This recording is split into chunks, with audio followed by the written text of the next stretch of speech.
Chapter 435. No, listen to me. Xiaoxian gestured for Jiju to calm down. But Jiju couldn't calm down.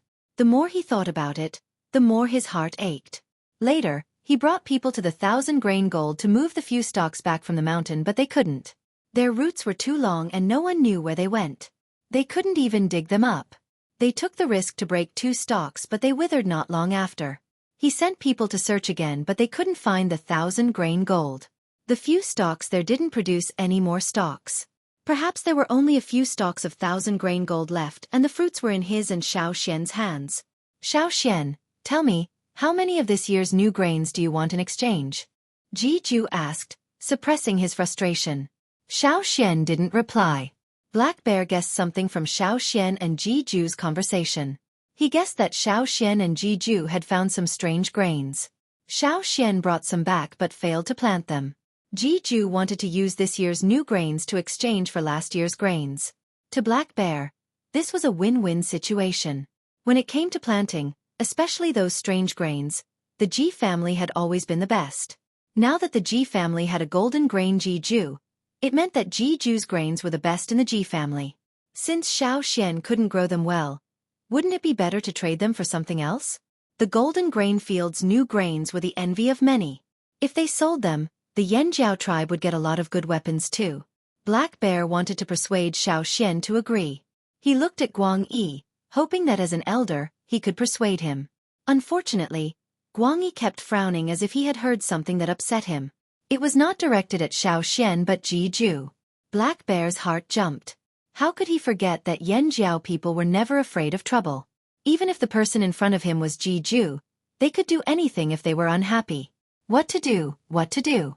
Black Bear's mind raced as he thought of all sorts of possible scenarios and thought of a solution to each one. Seeing Xiaoxian's silence, Jiju thought that Xiaoxian was weighing the pros and cons and was considering how much to say, so he decided to push harder. You guys aren't good at growing these. You'll just be wasting the grains in your hands. No way. As he spoke, Jiju asked the steward to bring over a large bag of grains. The bag was almost as tall as a person when placed on the ground. Opening the bag, the steward carefully scooped up a spoonful of it and placed it on the tray. He then placed the tray on the short table in front of Jiju. This is this year's new grain. Take a look, said Jiju. The unshelled grains were pushed onto the bronze tray, each grain glowing with a golden light. However, these were not the 1,000-grain gold. They were oval-shaped, not round like the 1,000-grain gold. The grains were only the size of a regular grain, not as big as the 1,000-grain gold. Black Bear rubbed his hands, wanting to grab a handful to take a look. However, he was only there to accompany the guest and could not move freely. He looked at Xiaoxian. Good grains like these, what a good deal. If Xiaoxian got more from this, he could trade with Xiaoxian again. Not only Black Bear, Jiju was also waiting for Xiaoxian to say a number and be done with it. However, after some thought, Xiaoxian did not answer. Instead he asked, "How's the 1,000-grain gold growing on your side?" Jiju was unhappy that he did not get the answer he wanted. However, to make Xiaoxian give up, he said, "Not bad. 60% of the grains that were planted survived. 4,000-grain gold, this kind of survival rate was already very high. Some rare grains had less than a tenth of the survival rate when planted, but in Jiju's hands, more than 60% could survive." Black Bear had some understanding of this. He nodded to himself, praising Jiju for his golden grains. Jiju thought that if Xiaoxian asked about the method of planting, he would never tell him. However, Xiaoxian continued, "What color are the 1,000-grain gold that you planted?" "When the 1,000-grain gold ripens, it will naturally turn gold," said Jiju, stroking his beard. "What about after it's shelled?" "Of course it's gold." Guang Yi's expression was strange. Xiaoxian raised an eyebrow. "So you haven't planted it yet? What's the rush?" Jiju was unhappy with Xiaoxian's attitude. "Even if you're in a rush, you won't succeed. Be patient, calm down, got it?" Guang Yi looked at Jiju even more strangely. "How tall is the 1,000-grain gold in your field?" asked Xiaoxian. "It's already over the waist. Why are you asking so many questions? I only have one thing to say. Are you trading or not? If you're willing, how many grains do you want? Just say it." Jiju was impatient. He had spent too much time dealing with things here. The most important thing was the 1,000-grain gold. Seeing that Ji did not want to say more, Xian did not stop. Instead, he continued, "At that time, the seedlings were growing very well in the fields at the foot of the mountain. They looked different every day." Ji huffed. "Then they all died?" At this moment, he deeply felt that bringing Xian in was not a wise decision. This kid was too good at talking nonsense. Couldn't he just name a price? No one expected that when the time came, the seedlings on the mountain and at the foot of the mountain all died. However, I realized that the seeds I had forgotten in the backyard were still alive. They just grew much slower. Hearing Xian's words, Ji went from mockery to shock and then to understanding. They grew slowly. They didn't meet tribulation, so they were fine. I believe that when they grew, they would be killed by tribulation just like the previous ones. This. Xian twirled the small copper cup in his hand. They actually survived. Ji paused. Survived? Yes. Not only did they survive, but they grew taller and stronger. They were even taller than my head. However, fewer and fewer survived. Ji lowered his eyes. Continue. Then they began to ear. The grains they produced were this big. Xian curled his thumb and index finger into a grape-sized circle. The steward standing at the side could not help but sneer. He looked at Ji again. This family head was probably going to flip out again. As expected, after Xian gestured, Ji looked up. His old eyes flashed fiercely as he stared straight at Xian. The invisible pressure was like a tall wall. You lied to me. You can joke with Ji in other ways, but don't do it when you're talking about farming. He'll get angry. Such big grains? You think I'd believe you? Ji was so angry his face turned green. He had wanted to have a good talk with this kid, but this kid dared to bluff him. Black Bear was terrified. It was rare for the leader of the caravan to be like this. Did offending Ji mean that the Black Bears would never be able to get any golden grains in the future? He had wanted to bring some back for the children in the tribe. He had heard that these golden grains were very good for humans, but now it seemed that there was no hope. Xian ignored Ji's anger and did not respond to Black Bear's glances. Instead, he took out the animal skin bag hanging from his waist and opened it. Ji, who was about to flip out, froze as if he had been enchanted. His eyes were fixed on the bag Xian took out, his nostrils expanding and contracting rapidly. Xian took out a few grains from the bag and placed them on the tray on the table. The grape-sized golden grains rolled onto the tray and hit the golden grains with a thud. Just from the sound of it, one could tell that each grain was very heavy. The light from the window shone on the golden balls, making them shine even brighter. If it weren't for these big round balls, the golden grains on the plate would still be very conspicuous. However, when the golden round balls rolled into the plate, the original grains seemed to be reduced to the background and became much dimmer. In comparison, everything could be seen clearly. Black Bear was no longer in the mood to think of a solution. He looked at the golden balls Xian took out and his eyes widened. These were grains. Even the steward, who had been with them for many years, was shocked to see this. With his years of experience, he could tell whether a grain was good or bad, but he never thought that the grains from his family's farm would be reduced to a background. This is... Ji's breathing quickened as he tried to identify the smell in the air. His voice trembled and hoarse, but because he was too excited, his voice was sharp and piercing. This is the 1,000-grain gold that we grew. Our Yanjiao tribe grew it, Xian said seriously, emphasizing our Yanjiao tribe. Guang Yi was proud. So what if he was Ji? How dare he look down on the Yanjiao people? What's wrong with our Yanjiao people? Why can't we grow anything good? I'll blind your dog eyes. Ji didn't even notice Guang Yi's gaze. He couldn't see anything but the golden grains on the tray. He reached out and grabbed a few large round grains on the tray. He didn't even look at the small grains that were scattered outside. He picked up the large round grains and sniffed them carefully. Yes, this is the smell. It's the 1,000-grain gold. Bring me my knife. The head steward came back to his senses and left in a hurry. Soon, he came back with a plate. The plate was covered with a piece of soft leather. On the leather, there were a few strange-looking knives. The handles were very long, but the blades were very small. Ji picked up a small knife and held a few large round pellets in his other hand. Tisich, With a light sound, the shell of one of the round balls in his palm was cut open. Along with the tip of the knife, a complete husked grain was exposed. Why is it this color? Jeju was shocked.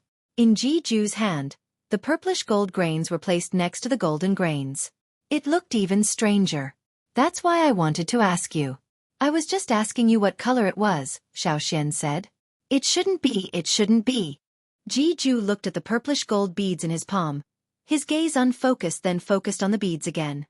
He closed his palm, grabbing all the beads in his palm and ran out like the wind. Then, he ran back and dragged Xiaoxian out again. Chapter 436. Xiaoxian was dragged out of the Qingmong Palace by Jeju. After a while, he saw Jeju stop and shouted, "Yellow Earth." Xiaoxian had heard Jeju mention this name before. It was the old man's first slave, a yellow ox. Jeju called out a few times in a row. Because he was too anxious, he walked in circles. Not long after, Xiaoxian heard the rumbling sound of hooves stomping on the ground, like rolling thunder. Looking in the direction of the sound, he saw at the end of the dirt road a huge yellow ox was running towards them, leaving a trail of dust behind it. Compared to the ox that Xiaoxian had seen before, it was much bigger. This kind of beast was not to be underestimated in the forest. As the big yellow ox approached, the ground shook even more. Its huge body and the two horns on its head were full of oppressive ferocity, as if it wanted to break through all obstacles in front of it. Moo! When the big yellow ox was in front of Jeju, it slowed down and stopped beside him. However, its eyes glanced at Xiaoxian a few times, as if it was sizing up Xiaoxian, a stranger. "What are you doing? You only came after I called you a few times." Jeju scolded. The big yellow ox lowered its head and gently nudged Jeju with its nose. It looked like it was acting coquettishly, but soon, the big yellow ox seemed to have noticed something. Its nose sniffed Jeju and turned to look at Xiaoxian. Its eyes, which were bigger than a pot, scanned Xiaoxian again like a scanner. This time, it looked more carefully. Then, Xiaoxian noticed that its gaze stopped on the animal skin bag he was carrying. However, it probably sensed that Xiaoxian was not easy to deal with and was also a stranger. Therefore, although it wanted to snatch Xiaoxian's animal skin bag, the big yellow ox did not act. However, the big yellow ox's gaze landed on Jeju again. Its nose sniffed again and then stared at Jeju's hand. "Moo! What are you moaning for? I can't let you eat this," Jeju said as he easily jumped onto the bull's back that was taller than a two-story building. "Come on up." Jeju patted the bull's back, gesturing for Xiaoxian to come up as well. The big yellow ox snorted through its huge nostrils and stomped its hooves. It was somewhat reluctant. Xiaoxian didn't hesitate and jumped up. "Let's go see the 1,000-grain gold." Jeju patted his horn. "Moo!" The big yellow ox let out a long roar. It stomped its hooves and turned around to run faster. Although it was fast, it was much steadier than when it came up. This was to take care of Jeju, who was on the back of the cow. Jeju said that Huang Tudi was another steward here. It helped to take care of several plots of land. Of course, there were also others who cooperated with it. In the golden grain fields, this big yellow ox didn't give face to anyone other than Jeju. Even the steward that Xiaoxian had met before couldn't make the ox move its hooves. The 1,000-grain gold wasn't planted in this area. On the back of the cow, Jeju said, every time a new strange grain is found, it will be planted in another place because there are too many variables. Jeju looked at Xiaoxian. Take the 1,000-grain gold for example. You've planted it before, so you should know that when you plant it, the other crops around it can't grow normally. Xiaoxian nodded in agreement. Indeed, when it first sprouted, I found a lot of weeds in the yard. But as it grew, it disappeared. Xiaoxian didn't say anything. Once he did, Jeju's heart ached. It was such a precious 1,000-grain gold, and this kid had casually scattered it in the backyard. Fortunately, the 1,000-grain gold had strong vitality and could adapt. Otherwise, it would have been a waste. But the 1,000-grain gold that this kid scattered in the backyard and didn't care much about had survived. It had even broken through one disaster after another. Not only that, when the seedlings of this master called golden grain had only grown a little, this kid's seedlings had already matured. He couldn't stay calm. Jeju wanted to say more, but he kept it in his heart. He didn't want to speak now. Stuffy. The big yellow ox ran through the planned fields. All kinds of crops quickly passed by. Fortunately, Xian had good eyesight and could see what kinds of crops were planted. Unfortunately, he couldn't recognize most of them. The golden grain fields didn't only grow golden grains. There were also a variety of food crops and herbs. The fields were huge and included several mountains. Some crops and herbs that liked mountainous environments were planted there. When they passed by a mountain, Xian could see slaves working on the mountain. When there were no other crops in the surrounding fields and only rows of well-equipped guards, Xian knew that they had arrived. If it were anyone else, they would have been targeted by these guards before they even got close. But when they saw the big yellow ox, the guards quickly opened a path for the ox to pass. There was no need for other tokens or passes. This big yellow ox was the best proof of identity. The big yellow ox stopped beside a wide dirt road. Jiju and Xian jumped off the ox's back. This is where the 1,000 grain gold is planted, Jiju said, pointing to a few large fields. Last year, there were many grains here. But when the 1,000 grain gold sprouted, all the crops in the surrounding fields died. Xian looked around. In the few fields he could see, there were only a few sparse yellow grasses growing in them. They swayed in the wind. Desolate. This was indeed the result of the 1,000 grain gold. In the Yanjiao tribe, Xian only had about 20,000 grain gold in his backyard. But the plants in the surrounding areas were growing poorly. Fortunately, it was far away from the tribe and didn't affect the land much. But here, Jiju had planted a lot. The effect was obvious.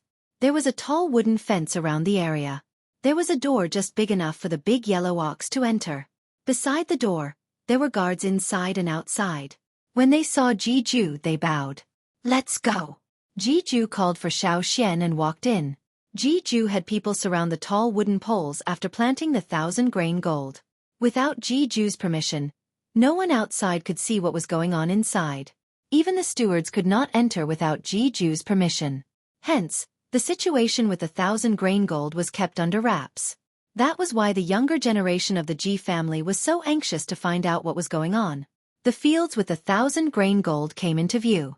They were all planted in the same shape as the ones in the Yanjiao tribe. Now, the height of the plants reached Xian's waist. They've already passed the first tribulation.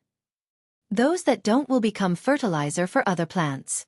When the next tribulation comes, another batch will be eliminated.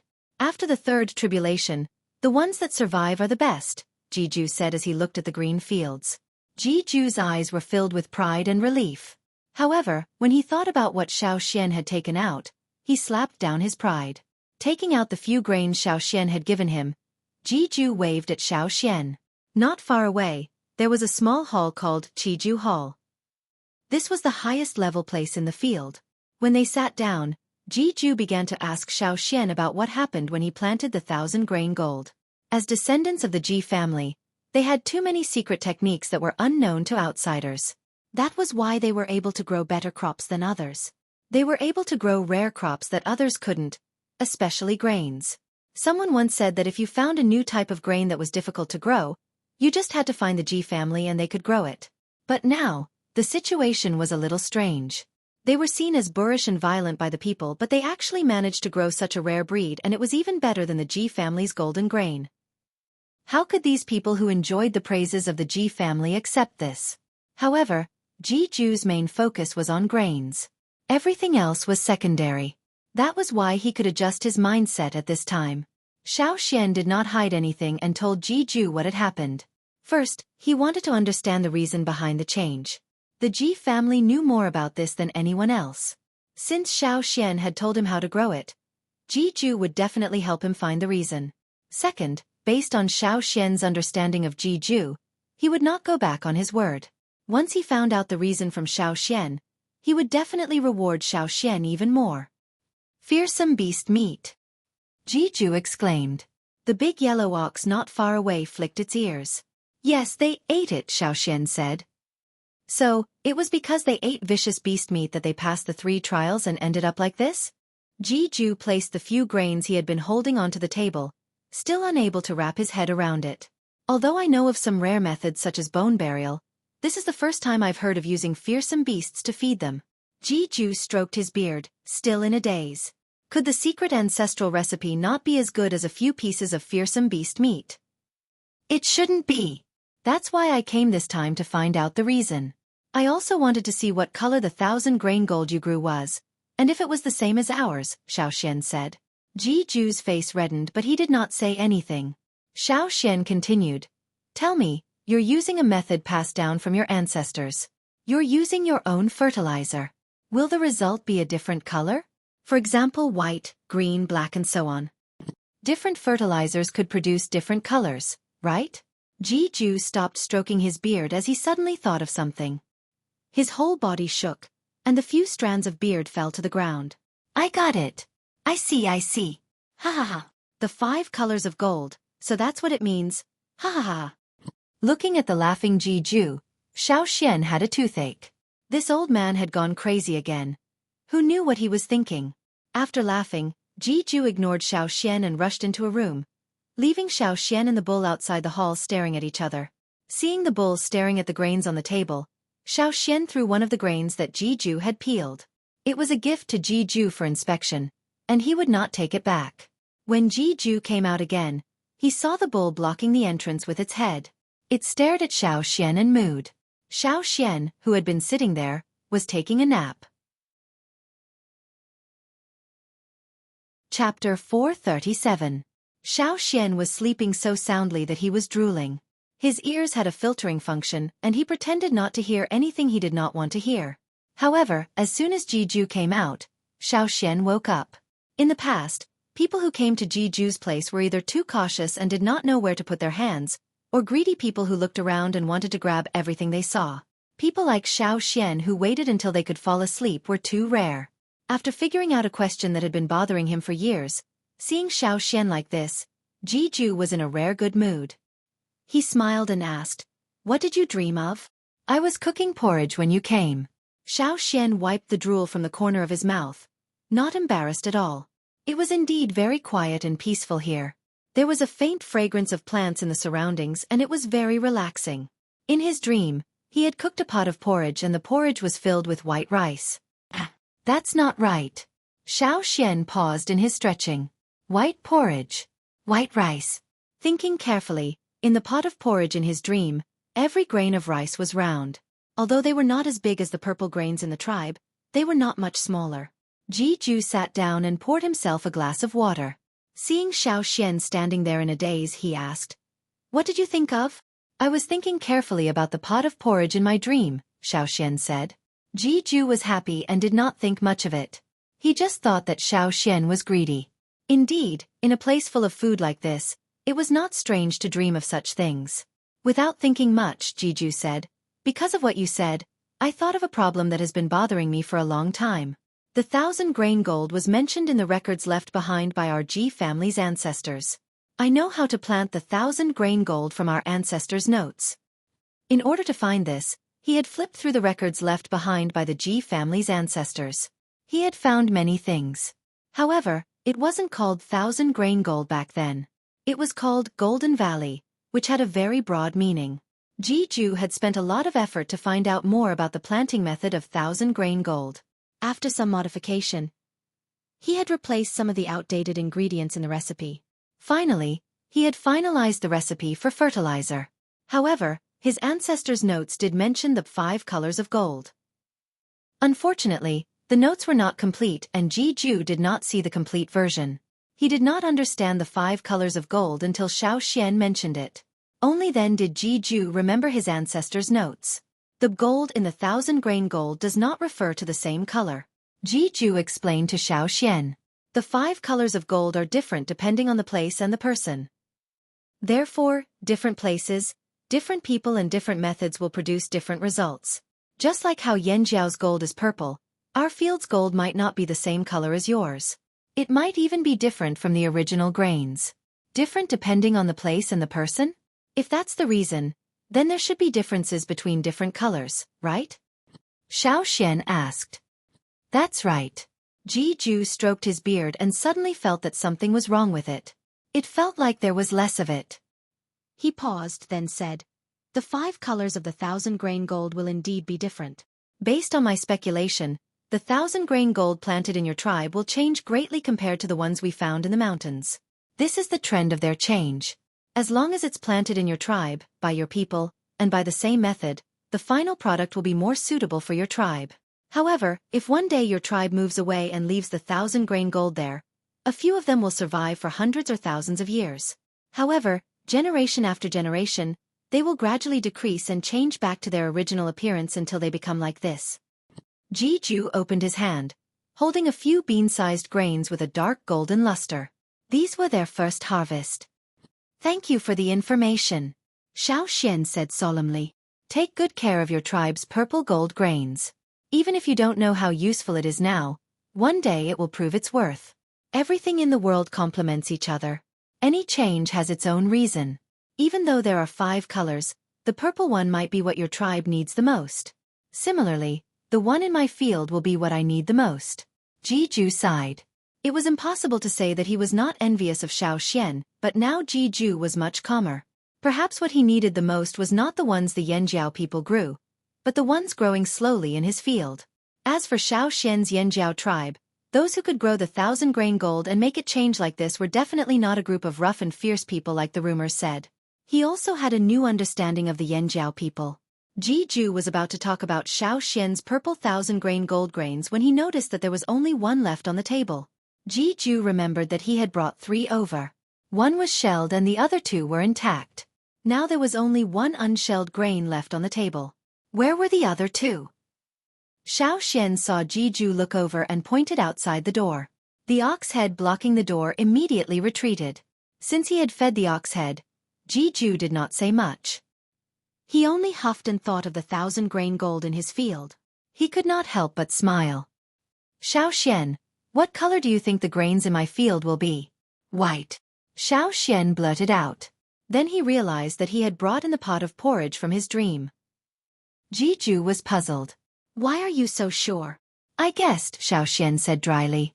Jeju looked meaningfully at Xueqi. He did not say whether he believed him or not. His fingers tapped on the table. After a while he said, the grains in my field are about to reach the second tribulation. How long will you stay in the royal city? Why not stay for a while and see how they go through the tribulation? Xueqi calculated the time and nodded. I have to discuss this with another elder. Then he smiled. You're willing to let me watch? Aren't you afraid that I'll learn all the secret techniques? Jeju waved his hand. No. The most important part of this process was the fertilizer. He had prepared the fertilizer himself before sending it out. How could he let others know? After Xueqi returned to the Qingmong Palace, Jeju treated them to a meal. After the meal, Xueqi left the field with Guangyi and Black Bear. However, they left through a side door. There were too many people blocking the entrance. It would be troublesome to leave through there. They would not be able to go back. In the future, if there are too many people at the entrance, enter through this side door. This is the closest door to the strange house hall, said Jeju. The guards at the side door were also instructed to remember Xueqi's face. Next time, they would bring him directly to the strange house hall. Jeju also arranged for an ox cart to pull 10 big bags of grains. He brought Xueqi and the other 2 away. The field was too big and there were too many side doors. There was no one outside this side door so Xueqi and the others could pass through easily. Black Bear was so happy he could not sit still. 10 bags of grains. Although they were all for Xueqi, they could at least give him 1 or 2 of them, right? The price was negotiable. On the way, Xueqi discussed with Guangyi. If Guangyi did not want to stay in the royal city for too long, he could go back in a few days. The Black Bears would send a team from the royal city to Amba City to bring back some grains. However, Guangyi refused. He did not feel safe leaving Xueqi alone here. Duo Kong also said that his mission was to protect Xueqi. He could not let the tribe's elder be bullied in the royal city. Knowing that Xueqi and Guangyi would be staying in the royal city for a while, Black Bear took the initiative to arrange for Xueqi and Guangyi to stay at their station. He did not want to let go of Xueqi. Jeju did not say that they would not be allowed to enter the next time. When they returned to the royal city and entered the station, Black Bear had people arrange a new courtyard for Xueqi and Guangyi. This would make it easier for Xueqi and the others to store their things. Xueqi, when do you plan to go to the golden grain fields again? Asked Black Bear. The day after tomorrow. I want to look around the city tomorrow. I also want to buy some things, said Xian. Black Bear had arranged a courtyard, but he did not want to use everything they gave him. He had to prepare some of his own things. That's fine too. I'll let Mao Da accompany you to buy some things tomorrow. After all, as the boss of a trading team and the leader of a tribe, Black Bear had a lot on his hands. He had been out the whole day and had left many things unsettled. There were one or two things that he did not trust others to handle. The day after tomorrow, Xian would be going to Ju's place again. That was why he had to arrange things tomorrow and go to the golden grain fields. It's decided then. What gift should he prepare for his visit to the grange the day after tomorrow? Black Bear thought. Mao Da brought Xian and Guang Yi to the new courtyard. What do you want to buy tomorrow? I'm familiar with the royal city. I know where the best things are. He had heard about what happened today from Black Bear. He looked at Xian like he was looking at the golden leaves of the royal city. He would not give up on this opportunity to make a good impression. Who knows, he might be able to go to the golden grain fields next time. He was excited just thinking about it. We'll see. But if I have time, I want to visit a friend. I just don't know where they live, said Xian. Black Bear, who was thinking about what to give the day after tomorrow, perked up his ears. What's your friend's name? I'll ask around, said Mao Da. The Gongjia family. Do you know where they live? Yes. Tomorrow I'll... Wait. Before Mao Da could finish, Black Bear cut him off. Black Bear took 2 huge strides to Xian. He was so agitated that blood rushed to his head. His bearded, tanned face was flushed. I suddenly feel like it's better if I bring you out. I know a few Gongjia people, said Black Bear. Mao Da. I should be the one leading tomorrow. I'll do it. Chapter 438. With the incident with Ju, Black Bear was especially sensitive to Xian's old friend. When he was at the entrance of Golden Grain Fields, he did not take Xian's word seriously. When Xian said he was going to Ju for revenge, he took it as a joke. But in the end, Xian was telling the truth. Yesterday's experience was like a dream. Hence, when Black Bear heard Xian say he was going to visit a Gongjia friend, his treasure-hunting veins throbbed violently in his head. He quickly took back his words. However, out of curiosity, Black Bear still wanted to know who Xian's Gongjia friend was. The Gongjia family is a very special existence in King City. Although the aristocrats of the 6 tribes have the most special status in King City, they are the 6 largest aristocrats while the rest are just minor aristocrats. However, the Gongjia family is different. Even the aristocrats of the 6 tribes would think twice before dealing with the Gongjia family, said Black Bear. Because of the Gongjia family's craftsmanship? Asked Xian. That's right. This was because the Gongjia family did not have much ambition. They spent most of their time on craftsmanship and did not have much time to think about other things. Although there were some who had other ideas, these people could not do much. The core members of the Gongjia family had no intention of fighting for power. Everyone trusted them, and because of the Gongjia family's talent, their attitude was naturally better. Many of our weapons came from the Gongjia family too. However, most of them came from apprentices and craftsmen. As for craftsmen, it's too difficult to hire them, said Black Bear. He then turned to Xian. What's your friend's name? Maybe I know him. He's Gongjia Hung, answered Xian. Black Bear and Mao Da. Mao Da looked at Black Bear and bent down to hug his thigh. I don't care. Boss, you said you'd let me lead the way tomorrow. Black Bear ignored Mao Da's shriek and gulped. He asked Xian again to confirm. Are you talking about the new Gongjia family member? I think so. How many Gongjia Hang are there in the royal city? Asked Xian. Just one. I heard he just came back from Gongjia Mountain. After 20 years, he became one of the most special craftsmen in the Gongjia family. Many people want him to make weapons for them, including many from the 6 major noble families. Sadly, he hasn't shown up since he came back. I heard he's making weapons. Hearing Black Bear's words, Xian nodded with certainty. Yes, that's him. Black Bear took a deep breath. Don't worry. I'll personally accompany you there tomorrow. Boss, there's still me. Mao Da howled. At Mao Da's request, Black Bear finally agreed to let him tag along. The next day, when Xian and Guang Yi went out, Black Bear and Mao Da acted as tour guides. The Black Bear's eyeballs almost fell out of their sockets. Black Bear did not announce the golden grain fields to the public. Only a few core members of the caravan knew about it. That was why when they saw Xiaoxian and Guangyi receiving special treatment, the others were confused. After the four of them left, they gathered to discuss it. In the end, they were all chased back to work by Mao Jin. Mao Jin felt bitter too.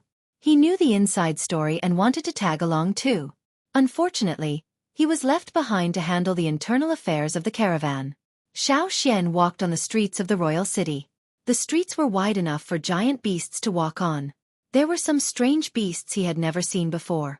However, most of these beasts had been tamed. They were huge in size and were usually very docile. They did not have violent tempers. The shops on both sides of the street were also very unique. They were all close to each other. For example, there was a street that sold food, a street that sold wine, a street that sold pottery, and a street that sold bronzes. It was rare for them to be separated.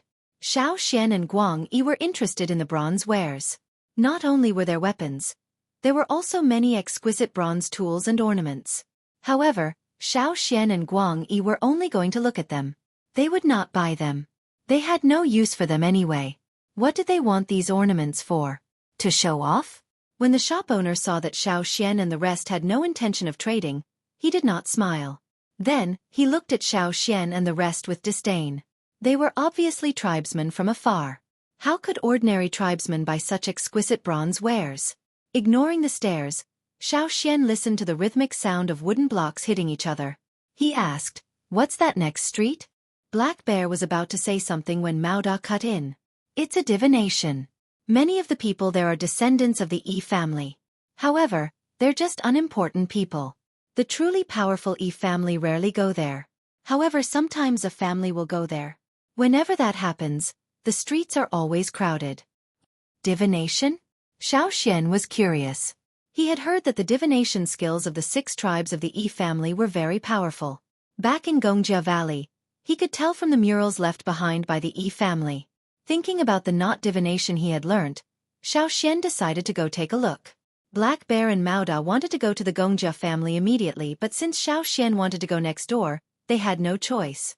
Black Bear glared at Mao Da. "Who told you not to talk? If you didn't tell us, Xiaoxian wouldn't have wasted his time there. There aren't many people on the streets now. You won't be able to ask anything even if you go there. Why don't we come again when the truly powerful Yi family comes?" Black Bear suggested. Xiaoxian made a sound of agreement, but he still walked over. He just wanted to ask about knot divination. On this street, many tribesmen and traders from faraway places would come here for divination. Even if these people were just members of the Yi family's branch, or low-skilled people, it did not dampen their enthusiasm. That was why when Xiaoxian arrived, the streets were busier than he expected. There were not many people on the streets, but there were many people in the shops on both sides. Xiaoxian listened as he walked along the road. Some people's voices were louder, so he could hear them clearly. They were asking about his luck.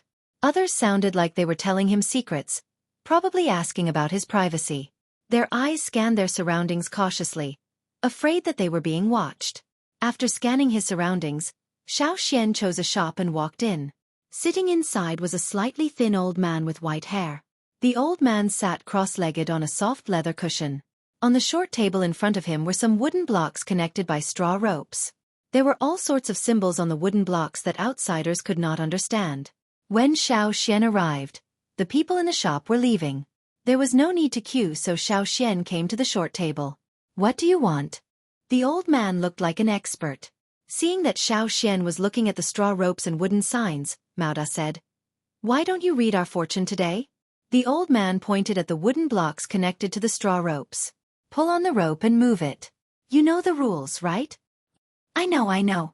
Although Mao Da said that these people were not very capable, he was a regular here.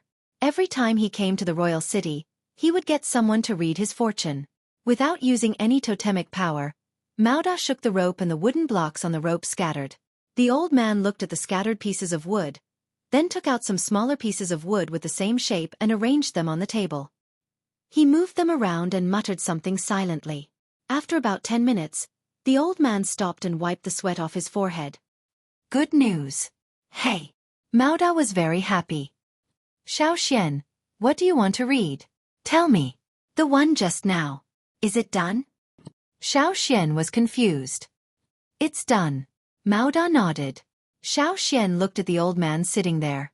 He did not say what he wanted to read. Instead, he asked, "Do you know about knot divination?"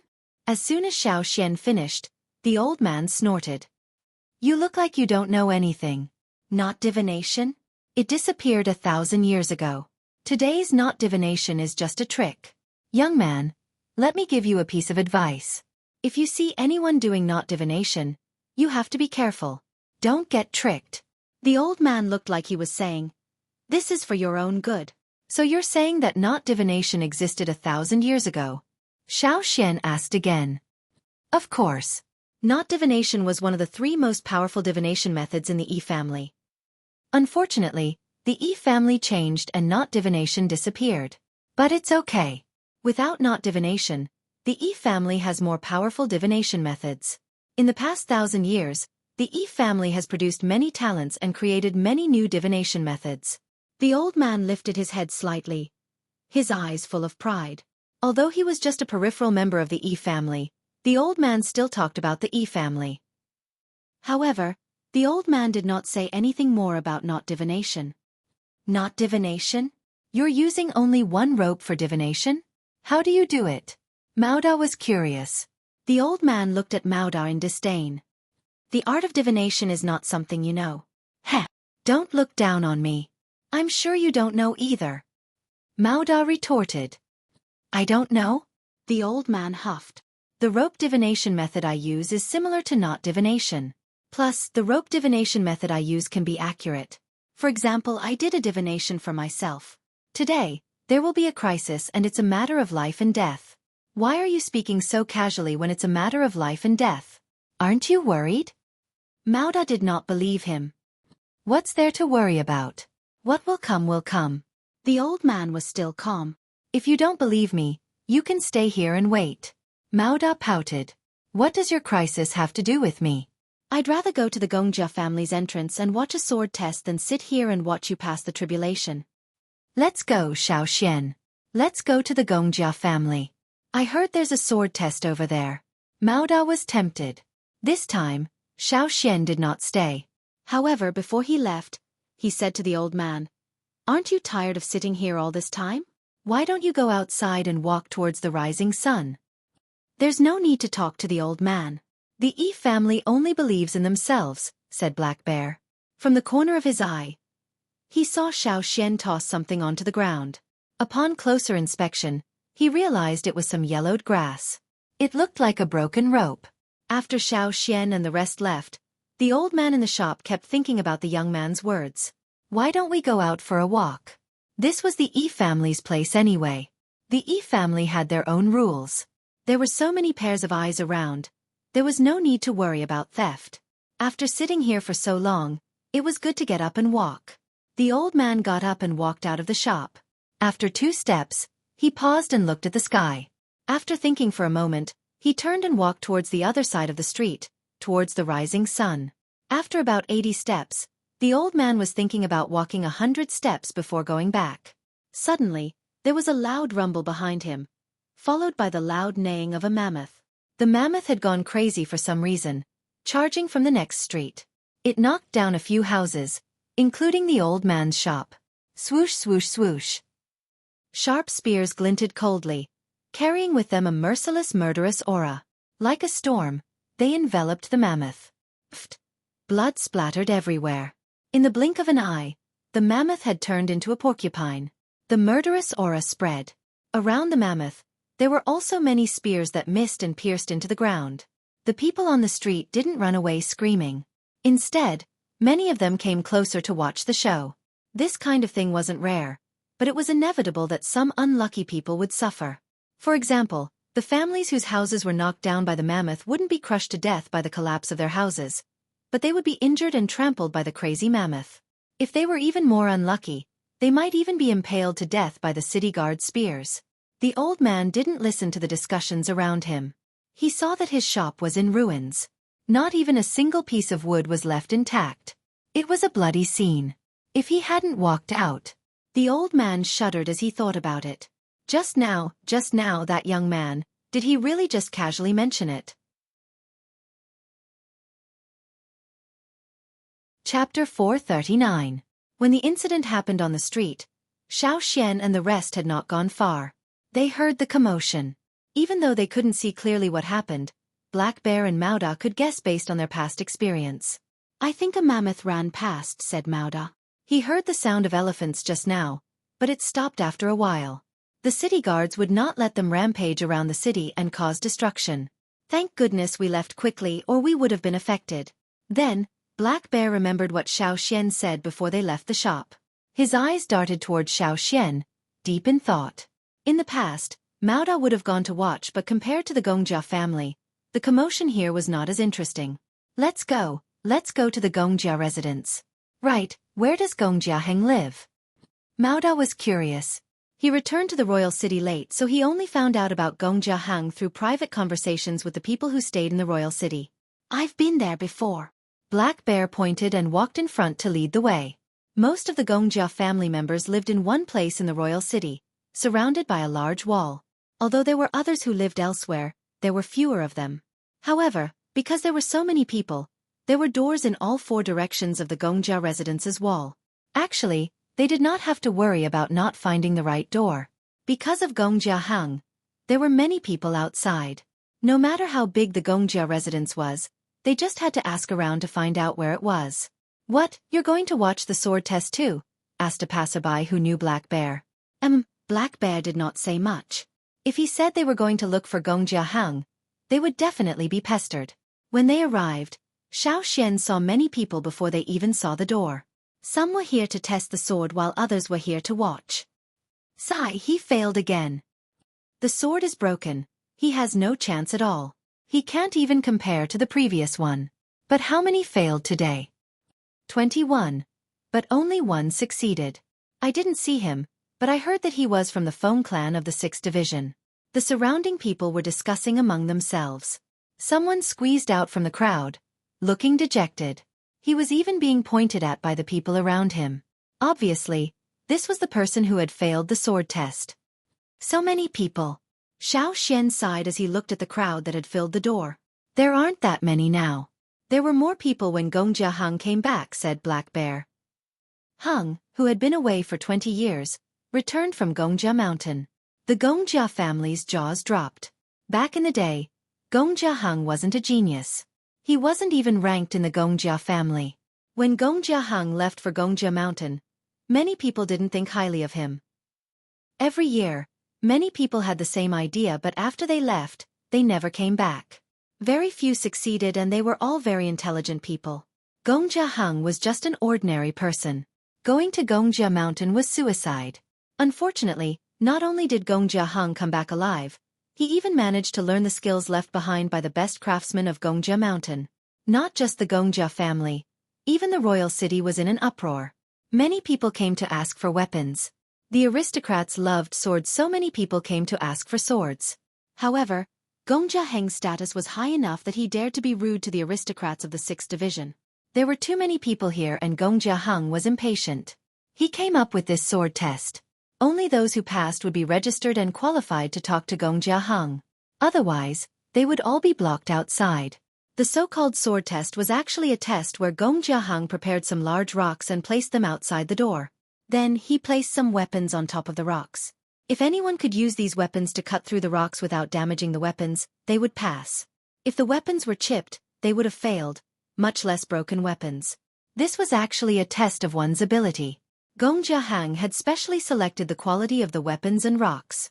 If one was strong enough, they would be able to cut through the rocks without damaging the weapons. Even if the rocks were not broken, as long as they met the standards and the weapons were not damaged, they would be included in the list. To most people, these conditions were too harsh and difficult. However, they could understand. Many people even thought that this was how it should be. After all, Gongjia Heng was a master. How could he just casually make weapons for others? After the test was set up, many people came to try. However, as more and more people failed, fewer people came out to try. They were not afraid of failure. They were afraid of breaking their weapons and not being able to ask Gongjia Heng for weapons in the future. They might even be ostracized by the Gongjia family's craftsmen. Many of the Gongjia family's craftsmen and apprentices followed Gongjia Heng's footsteps closely. This was called the idol effect. When Gongjia Heng said that he would not make weapons for anyone in the future, the craftsmen and apprentices who followed him would do the same. When Xiao Xian and the other three arrived, they happened to see a swordsman who broke his copper knife while chopping a rock. He was disqualified immediately, and Gongjia Heng would not make weapons for them in the future. That was why the swordsman looked so defeated. In the future, if he wanted to ask the Gongjia family to make weapons, he would have to ask the craftsmen and apprentices who did not follow Gongjia Heng. Black Bear opened up a path in front like an armored car, forcefully pushing the crowd aside as he walked in. Xiao Xian and the other two followed behind. The people who were pushed aside by Black Bear wanted to scold him, but when they turned around and saw Black Bear, they shut their mouths. No matter what, only those with power had the right to speak. Some of the people standing on the outer layer did not dare to say Black Bear. When they saw Black Bear pass by, they wanted to take the opportunity to squeeze forward. However, they did not expect that as soon as they moved forward, they were squeezed out. One was fine, but they were squeezed out 3 times in a row. "Who else wants to try?" shouted someone in the crowd. "Hurry up, I still have to go home for dinner after this." "I'm starving," complained someone else. It was as if they were watching a show, but the show never happened. When they saw Black Bear squeeze in, many people's eyes lit up and they perked up.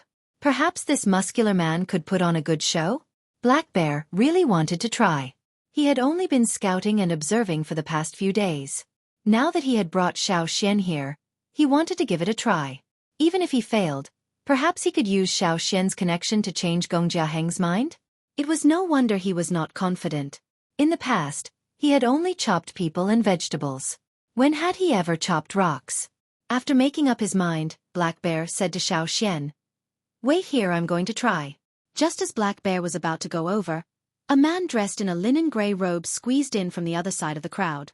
His hair was simply tied behind his head with a cloth strip.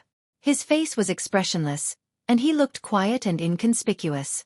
While Black Bear was talking to Xiao Xian, the man had already squeezed through the crowd towards the rock. Since he had taken the lead, Black Bear could only wait behind. This made the leader of the trade caravan a little unhappy. The man in gray looked at the weapons on the table next to him. There were knives, swords, axes and so on. He picked up his sword and without much preparation, walked up to the rock and slashed at it. It was the size of a winter melon. There was no technique involved. It was a simple slash, but the moment it slashed down, it gave people a sense of sharpness. Clang! There was a deep mark on the rock, but it did not break. Looking at the man's sword, there was a shallow dent. The onlookers booed. No one knew if they were regretting or gloating. The man in front of the rock did not care about the crowd's reaction. He just held the sword horizontally and brushed his fingers across the sword. He looked at the dent on the sword with deep affection, as if he wanted to imprint it deeply into his heart. Then he looked at the deep mark on the rock. He held the sword with both hands and bowed to the door with a solemn expression. "I've learned something." After he finished speaking, the man in gray put down the sword and turned to leave without any reluctance.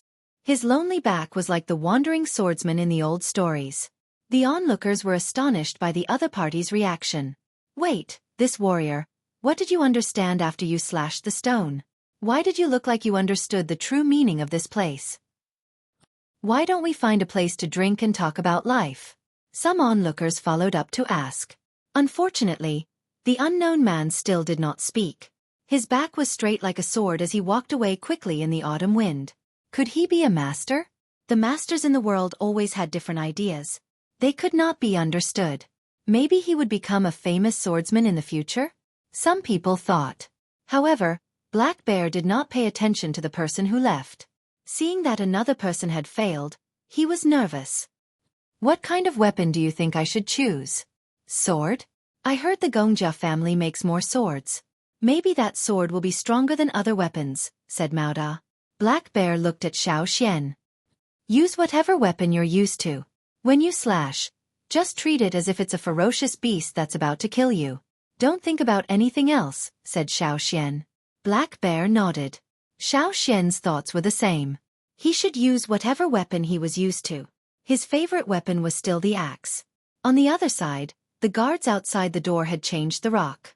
Every time, The rock was different but the material was the same. Just as Black Bear was about to go over, Xueqi whispered something to him. Black Bear's eyes lit up and he nodded. Under the watchful eyes of the crowd, the bear-like leader of the caravan picked up an axe. He weighed it in his hand and flicked the blade of the axe with his finger. He had a rough understanding of the axe. He did not know much about rocks but he had used many weapons. He knew this much. Thinking about Xueqi's words, Black Bear did not face the rock directly like the others. Instead, he moved slightly to the side and looked at Xueqi. Seeing Xueqi nod, Black Bear took a deep breath and focused. He emptied his mind and imagined himself leading a group of merchants out on a journey when a ferocious beast suddenly charged at them.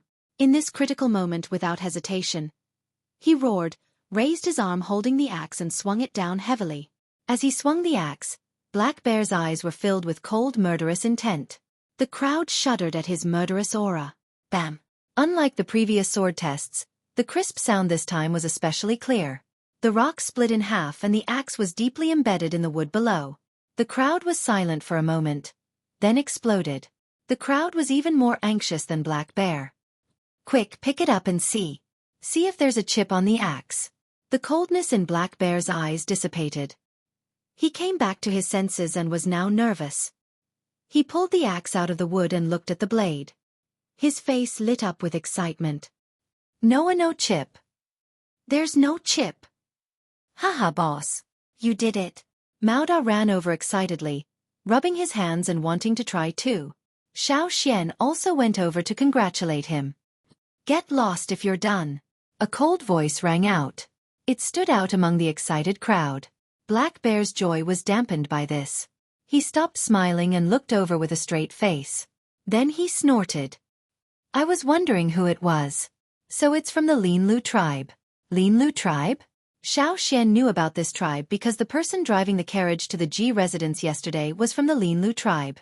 It was said that they were riding on the Ji family's coattails and had become a new noble family in the royal city. Chapter 440. 10 people squeezed through the crowd. Judging from their attire, they seemed to be together. However, these people's attire was a little strange. They had the wildness of the tribesmen, but they also wore conspicuous silk clothes like the nobles in King City. When paired together, they wore eye-catching silk clothes with reflective patterns on the inside, and a sleeveless brownish-yellow animal skin shortcoat on the outside. The group of 10 stood out, not only because of their attire, but also because of the tall man in the middle. Xueqi and the rest of the Yanjiao were already tall compared to most people. Black Bear's tribe was slightly taller than most Yanjiao people. However, Black Bear's tribe was built so they looked especially intimidating. But now, in front of that person, Black Bear was obviously a lot shorter. The man's arms were as thick as stone pillars. He stood out in the crowd like a crane among chickens, half a body taller. Not only was he tall, but he was also very strong. Standing in front of such a person was like standing in front of the thick and solid city walls outside the royal city.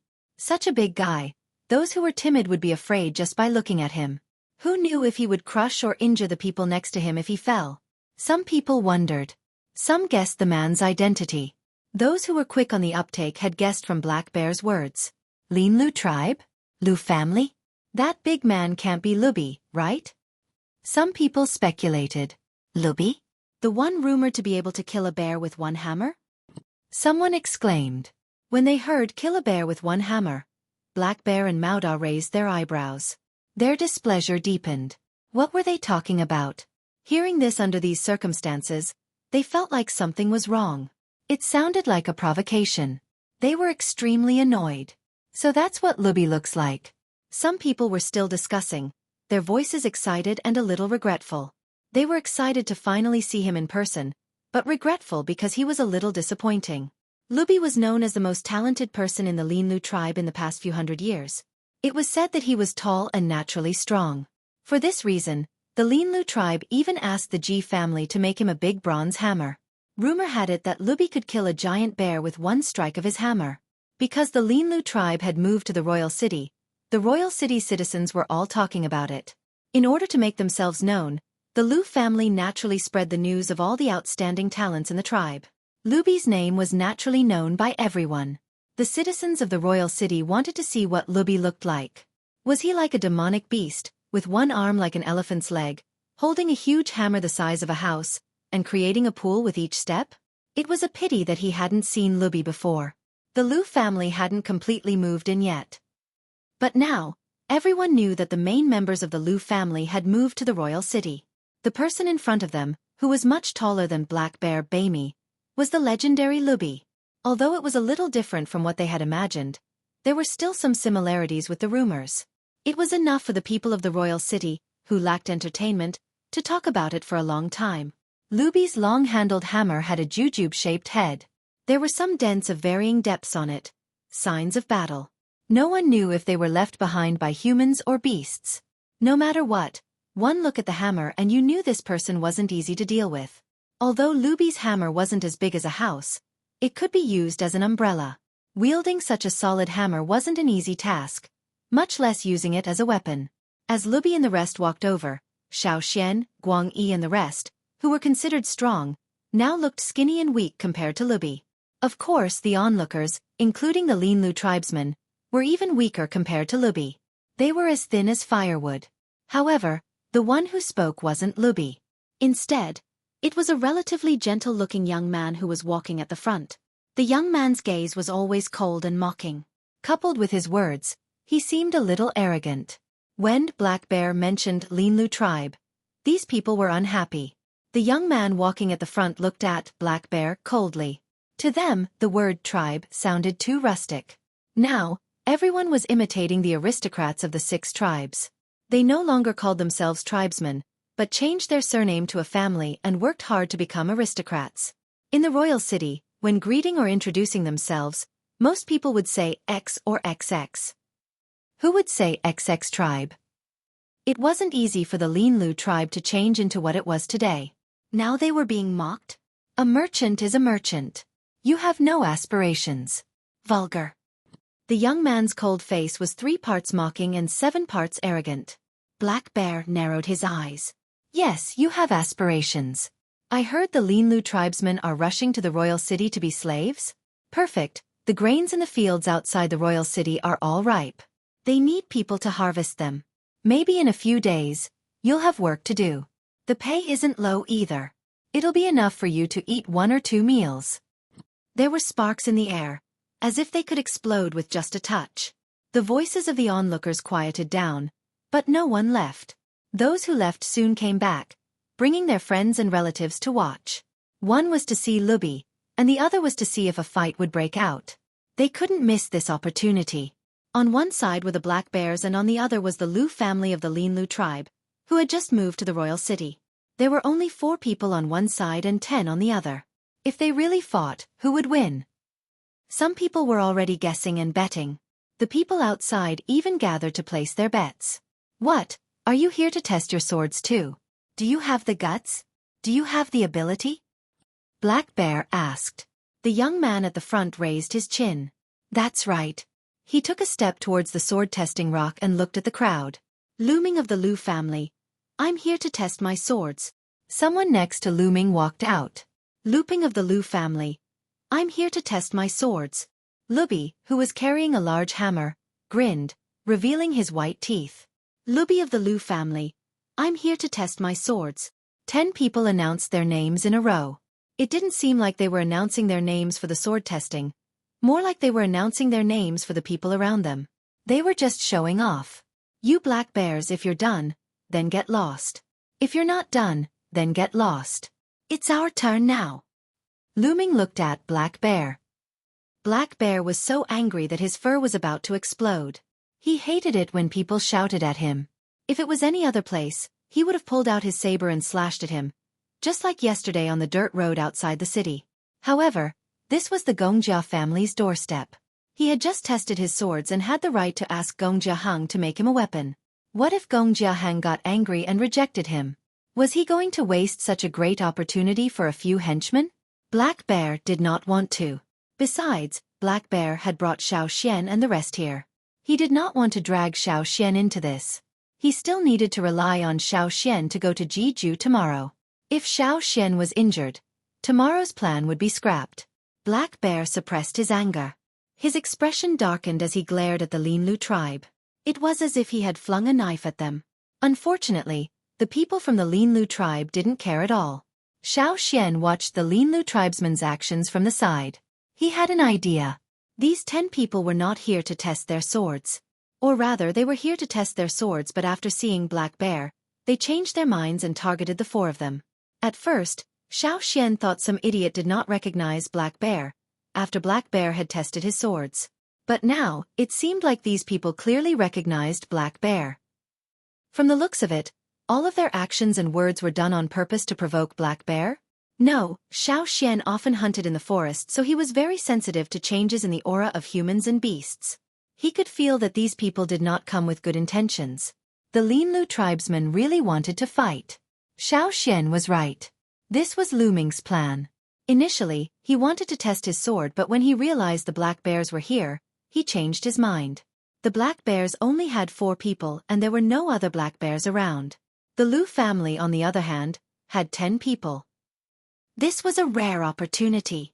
In a place like Monarch City, no, not only Monarch City, it was the same everywhere. In order to gain a foothold, one had to display one's strength. And in order to display one's strength to the people around, the best way to gain a foothold in such a new place was to find a stepping stone. That was the rule. The stepping stone could not be too small or it would be unstable. It could not be too big or it would have the opposite effect. That was why Lu Ming had his eyes on Black Bear, who was testing his swords. Black Bear was famous and he was not a noble in the royal city. He was the perfect stepping stone. Lu Ming's eyes flashed with a strange light. His earlier provocation seemed impulsive, but in fact, he had a motive. When they came over, they had already planned it out. As long as they followed the plan, Black Bear would be their stepping stone. Fixed. Fixed. Lu Ming and the rest were still provoking him. Mao Da was already angry. Although he knew they were provoking him, if he continued to tolerate it in front of so many people, where would the dignity of the Black Bears go? Where would the tribe's honor be? Black Bear raised his hand and gestured for Xian and the rest to stand behind him. He drew his large copper knife. Since you want to die, I'll reward you. Lu Ming's eyes flashed. He waved his hand and the other 9 people beside him moved.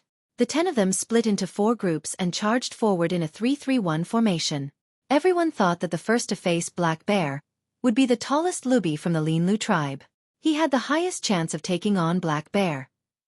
But no one expected Lubi to charge at Xian alone with his large hammer. It was just like the strategy used by predators who lived in groups in the wild when they were hunting. They would first scatter the prey and then pick the old, weak, sick, and disabled to eat. Bullying with numbers? Despicable and shameless? No, there was no such thing here. They called it a strategic encirclement. Sometimes, even if both sides were balanced at the start, the moment the balance was broken, things would get out of hand. And from the perspective of nature's strategy, the easiest way to break the balance would be to start from the weakest point. In the plan of the 10 people from the Linlu tribe, it was easy to pick the weakest of the 4 targets. Black Bear was out of the question. Mao Da was the second in command. He would not be weak. Eliminate again. Of the remaining 2, the older one had a murderous look in his eyes. He was not to be trifled with. Eliminate again. Only 1 was left. This young man did not look like much. He should be the weakest of the 4. Didn't you see Black Bear blocking for him? He was the one.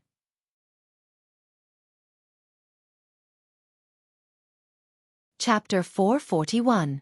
Without saying a word, Lu Ming and the others unleashed their totemic power. Within a short period of time, they were almost at their peak. Surging power seeped out of their pores, and the air around them surged. Even people standing a little further away could feel the power radiating from them. Among the 10 of them, 7 of them were advanced totemic warriors. As for the remaining 3, although they were slightly weaker, they cooperated well and were not a burden. Instead, they were able to contribute their own strength, waiting for the right moment to deliver a fatal blow. Black Bear, Mao Da and Guang Yi had 2 advanced totemic warriors and 1 intermediate totemic warrior in front of them. They worked well together too. They would not believe that their opponents were not prepared. Guang Yi wanted to block for Xian, but he was surrounded by 3 people. He was furious. Without thinking, he drew his bronze sword and met their swords head-on. The collision of the tyrannical power and the sound of the blades colliding was like a thunderclap. Guang Yi sensed that something was wrong. There was a chip on the edge of his sword. Back then, when Gong Jiahang visited the Flaming Horn tribe, he had given them 10 weapons. However, Guang Yi did not accept them because he did not like them. Plus, he wanted to leave them for the younger members of the tribe so he could use his own. When he came here with Xiao Xian, Duo Kong also wanted to give his sword to Guang Yi, but Guang Yi rejected him. Duo Kong still had to lead the team back and it would be dangerous. He was with Xiao Xian and the Black Bears, so there would not be too much trouble. That was why Guang Yi was only carrying a sword he picked up in the morning. It was a normal sword. He heard that many people in the royal city carried swords, so Guang Yi picked a random one. He was not used to using anything anyway. His old machete had broken and he could not make a new one. Later on, he used a sword, but he was not used to it. Xiao Xian had said that when he came to the royal city, he would see if he could get a new machete from Gong Jiahang for Guang Yi. He did not expect this to happen before he even met Gong Jiahang. The opponent's weapon was obviously of higher quality. Guang Yi's normal sword might not last long. Guang Yi would not be able to get rid of them. Guang Yi sensed that something was wrong, and so were his opponents. Guang Yi's opponent felt as if he had bumped into a bull.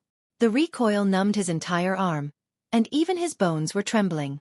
Indeed, it was the right decision not to pick this person. If Lubi fought this person, he might not be able to finish him off quickly. Although he was not easy to deal with, the Linlu tribesmen were secretly pleased with their strategy. Black Bear and Mauda would not be able to win in a short amount of time. They would not be able to take care of Xiao Xian. Lu Ming smirked. This was all within his expectations. Black Bear's men were indeed very strong. If they had enough time or good weapons, the 10 of them might not be able to defeat them. But according to the plan, Lu Ming believed that Lubi would be able to defeat them in one hit. With 4-1, Black Bear's side would be left with 3.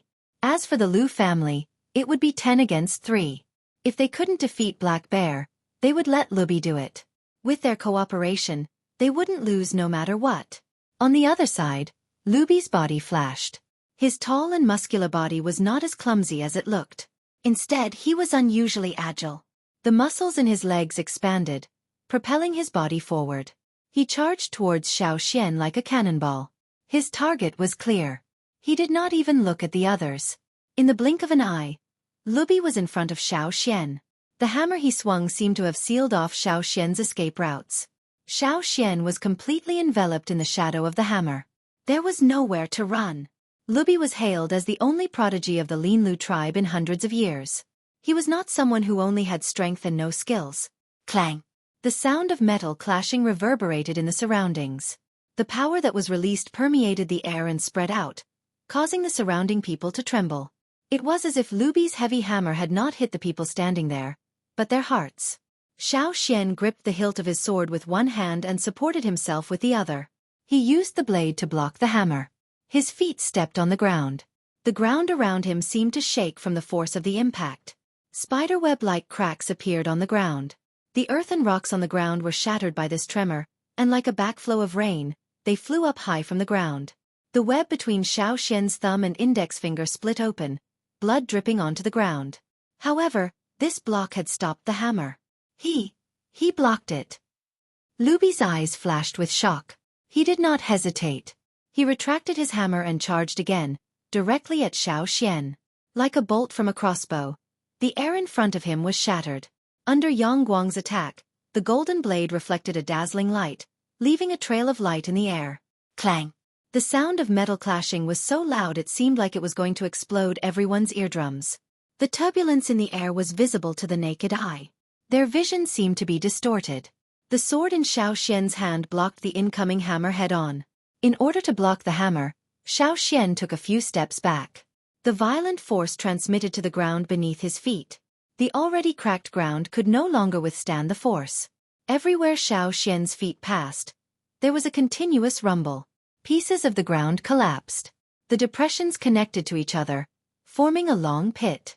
The earth, rocks and debris were sent flying high into the air, scattering in all directions. The area between the thumb and forefinger of his hands that were already injured was torn apart by this attack. The original wound widened, and new wounds appeared around it. With so many wounds extending all the way to his wrist, the bright red blood was especially conspicuous on the golden blade. Large droplets of blood dripped down to the ground. He blocked it again. The surrounding people's mouths were wide open. They looked like they were about to swallow an eagle's egg. This time, Luby was no longer shocked. He was terrified. Never in his wildest dreams would he have imagined that the weakest of the four, who had been carefully selected, would actually be so powerful. Compared to himself, the young man looked much weaker. How could he block his attacks twice? Luby looked at the young man who was only a short distance away from him. He saw the totemic patterns on his body that looked like burning flames. He was definitely not from the Black Bears. Who was he? Luby saw the other party smiling at him. That smile seemed to contain endless murderous intent. Seeing this smile, Luby felt the hairs on his back stand up. A chill ran down his spine and rushed to his head. Before Luby could react, a strong force came from the hammer handle. He couldn't help but increase the force of his stomp on the ground. The force from the hammer handle was still increasing. He had no time to prepare. Steady. He had to steady. He couldn't stand. The rocks and soil on the ground creaked and rolled backward. He was retreating. He couldn't stand properly. He was being forced back. Luby's eyebrows twitched. His eyes filled with disbelief. His grip on the hammer handle was getting more and more sore. However, this power was still rising rapidly. Xueqi's totemic power was surging wildly. Ever since the trip to Gongjia Mountain, he had realized that his totemic power was surging. Increase. Power. Even more power. The power in his muscles, meridians, bones, and even flowing blood was stimulated to a greater extent in order to explode with their fiercest attacks. Xueqi's eyes grew brighter and brighter. Luby didn't dare look him in the eye. Luby's muscles were trembling. He wanted to block but he couldn't. Instead, he retreated even faster. His feet, which were rooted to the ground, could only grind against the ground. The ground cracked, and the broken pieces of soil and stones were sent flying by Luby's heels. A trench was plowed into the ground, and the trench was still expanding at an accelerated rate. Luby could only feel a burning pain on his feet. It was the result of grinding on the ground. Luby had the illusion that he wasn't facing a person, but an awakening beast. This beast was roaring as if it was trying to break the seal, and he was facing the beast's roar head-on. The people around him were like statues. Other than the people who were blocking Luby's path of retreat, the rest of the spectators stood in the same position, their eyes almost popping out of their sockets. When the energy in his body reached its peak, Xueqi's arms shook violently. He used his sword to lift the hammer, then reached out with his free hand to grab it. Suddenly, Luby felt a burning pain in his hands that were holding the hammer. His shoulder joints made cracking sounds and his hands were empty. He didn't even have time to react before the hammer was snatched away by the other party. Luby wanted to snatch it back, but there was a flash of golden light. It was so sharp that his neck was about to be severed. He had no choice but to retreat. Xueqi sheathed his sword and weighed the hammer in his hand. Since it was made for Luby, the handle was thicker so Luby could hold it. However, Xueqi couldn't wrap his hand around it but he could still hold it in his hand. Xueqi looked at Luby, who was gasping for air, his face full of shock. Then, without hesitation, he charged forward with his hammer. The battle here also attracted quite a number of people over. How could they not be here for something so interesting? Who's fighting who? Someone who didn't know what was going on asked. One side is from the Lu family, the other side. Who's the other side? That kid's totem doesn't look like he's from the Black Bears. You mean the Lu family? The Lu family from the Lin Lu tribe that just came to the royal city? Someone who was interested in the Lu family asked. The Lu family from the Lin Lu tribe? Rumor has it that Luby wields a huge hammer. Could the one with the hammer be the legendary Luby from the Lu family? The person who explained choked. No, Luby. He's the one being chased by the hammer.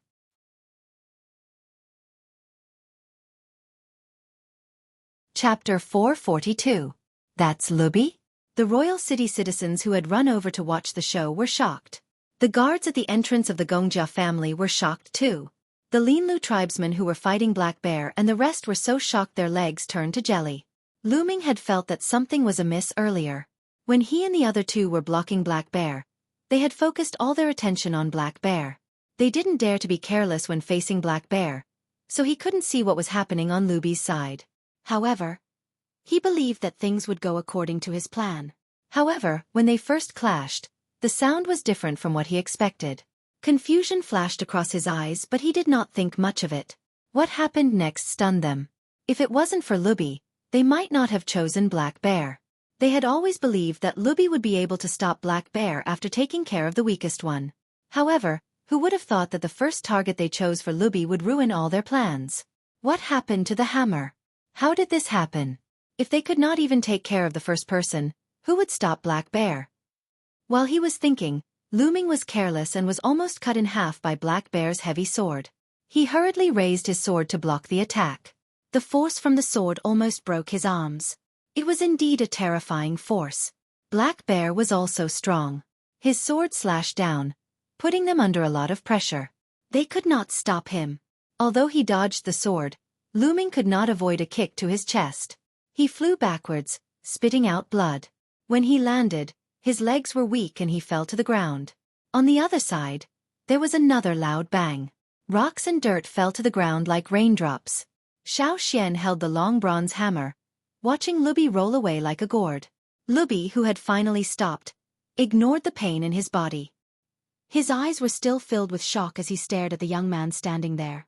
This was the first target of the Linlu tribe's plan. He never thought that his hammer would be taken away by someone else. And this person seemed to be doing it more easily than him. The muscles on Luby's face were trembling. His face was cut by the flying stones.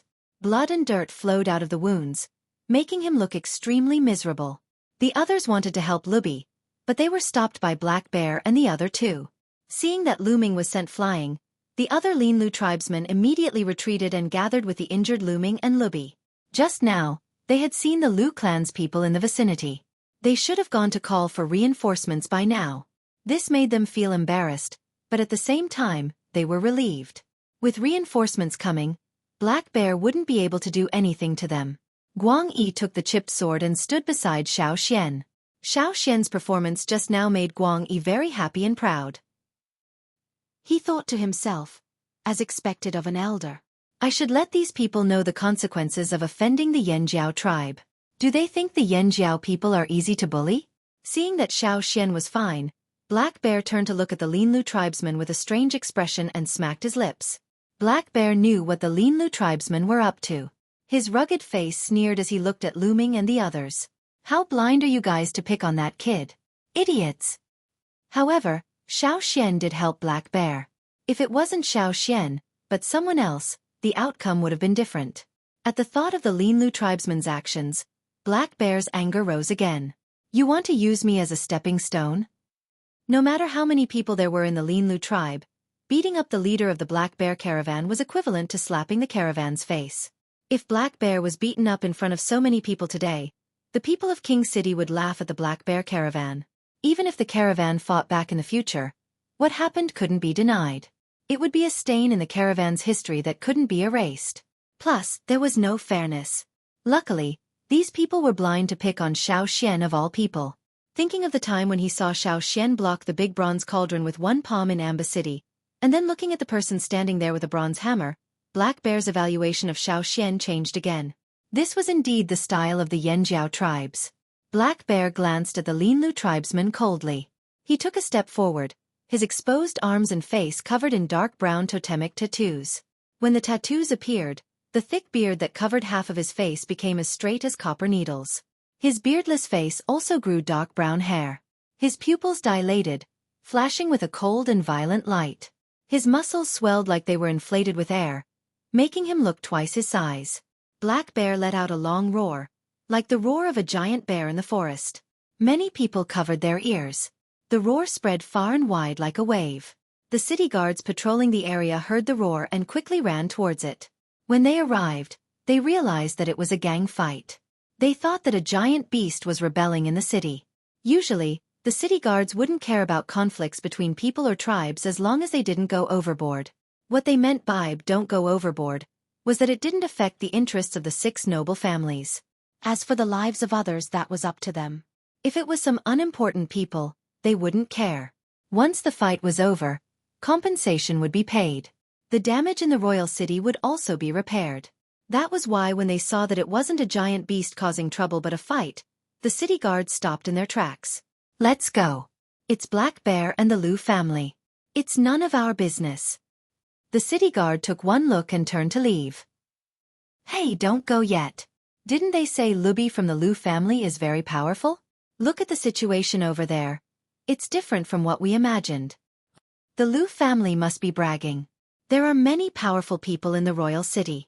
Even if they're powerful in the Lu family, they might not be ranked in the royal city.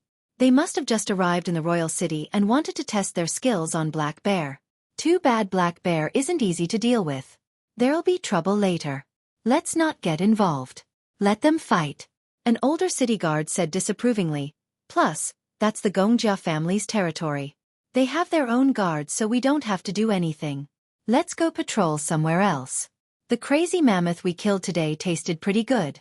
I wonder what the next crazy giant beast will be. The others agreed. The people of the royal city love to watch a show, but these city guards were used to it. They weren't that curious. If they wanted to watch a show, they would have been here long ago. Then again, if they stayed here, they might get caught up in it. Why bother? Hence, the city guards hurried over and left in a hurry. When the Linlu tribesmen received the news, they gathered their men and rushed over. On the other side, the black bears who heard Black Bear's roar immediately ran out the door, rushing towards the source of the sound. The two parties met, their killing intent boiling. It looked like a fight was about to break out. The surrounding crowd retreated further away but did not leave. This was a rare opportunity. They had to watch it live. Hearing it from someone else was definitely not as satisfying as seeing it with their own eyes. The Gongjia family guards looked at each other. Their orders were that as long as the people outside did not fight their way in or damage the Gongjia family's door, they could do whatever they wanted outside. If there were too many people here to test their swords, there would be fights and they would have to compensate them. But now, the situation was getting worse. Although they were still some distance away from the door, it happened here. They had to go in and report it and ask for the master's opinion. Inside the Gongjia family's courtyard, there was an open-air round table made of bronze. A well-dressed young man sat at the table. Although he did not speak, he had an aura of calmness that could not be ignored. When a guard ran over, he slowed down when he saw the young man. He bowed slightly and planned to continue walking. The young man looked up with a frown. Although there was no anger in his eyes, the guard could clearly sense that the young man was angry. His heart tightened. "What is it?" asked the young man. The guard thought for a moment. "It's something outside. The black bears who came to test their swords are fighting with the Lu family. There are more and more people here now. I'm afraid something might happen." The young man's frown deepened. He was clearly unhappy about this.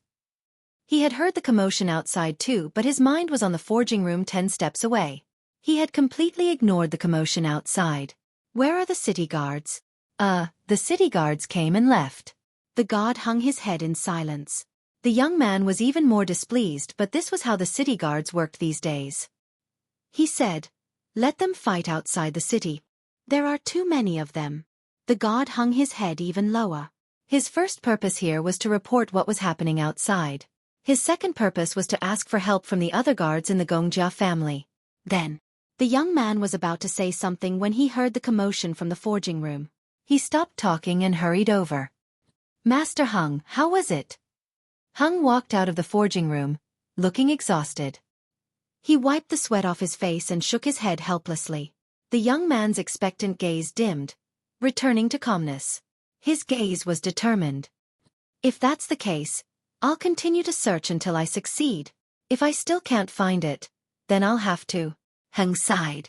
"Why do you have to do this? You're willing to sacrifice yourself for a sword?" He walked to the round table, picked up the pot of warm water and poured it into his mouth. After drinking half the pot, he turned to the guard. "What happened now?" The guard was here because of the commotion outside. These days, Hung had received several reports of fighting outside. However, he had spent most of his time in the forging room. The isolation was too good, so he did not know what was going on outside. The guard repeated what he had just said. "Tell them to get lost," said Heng mercilessly.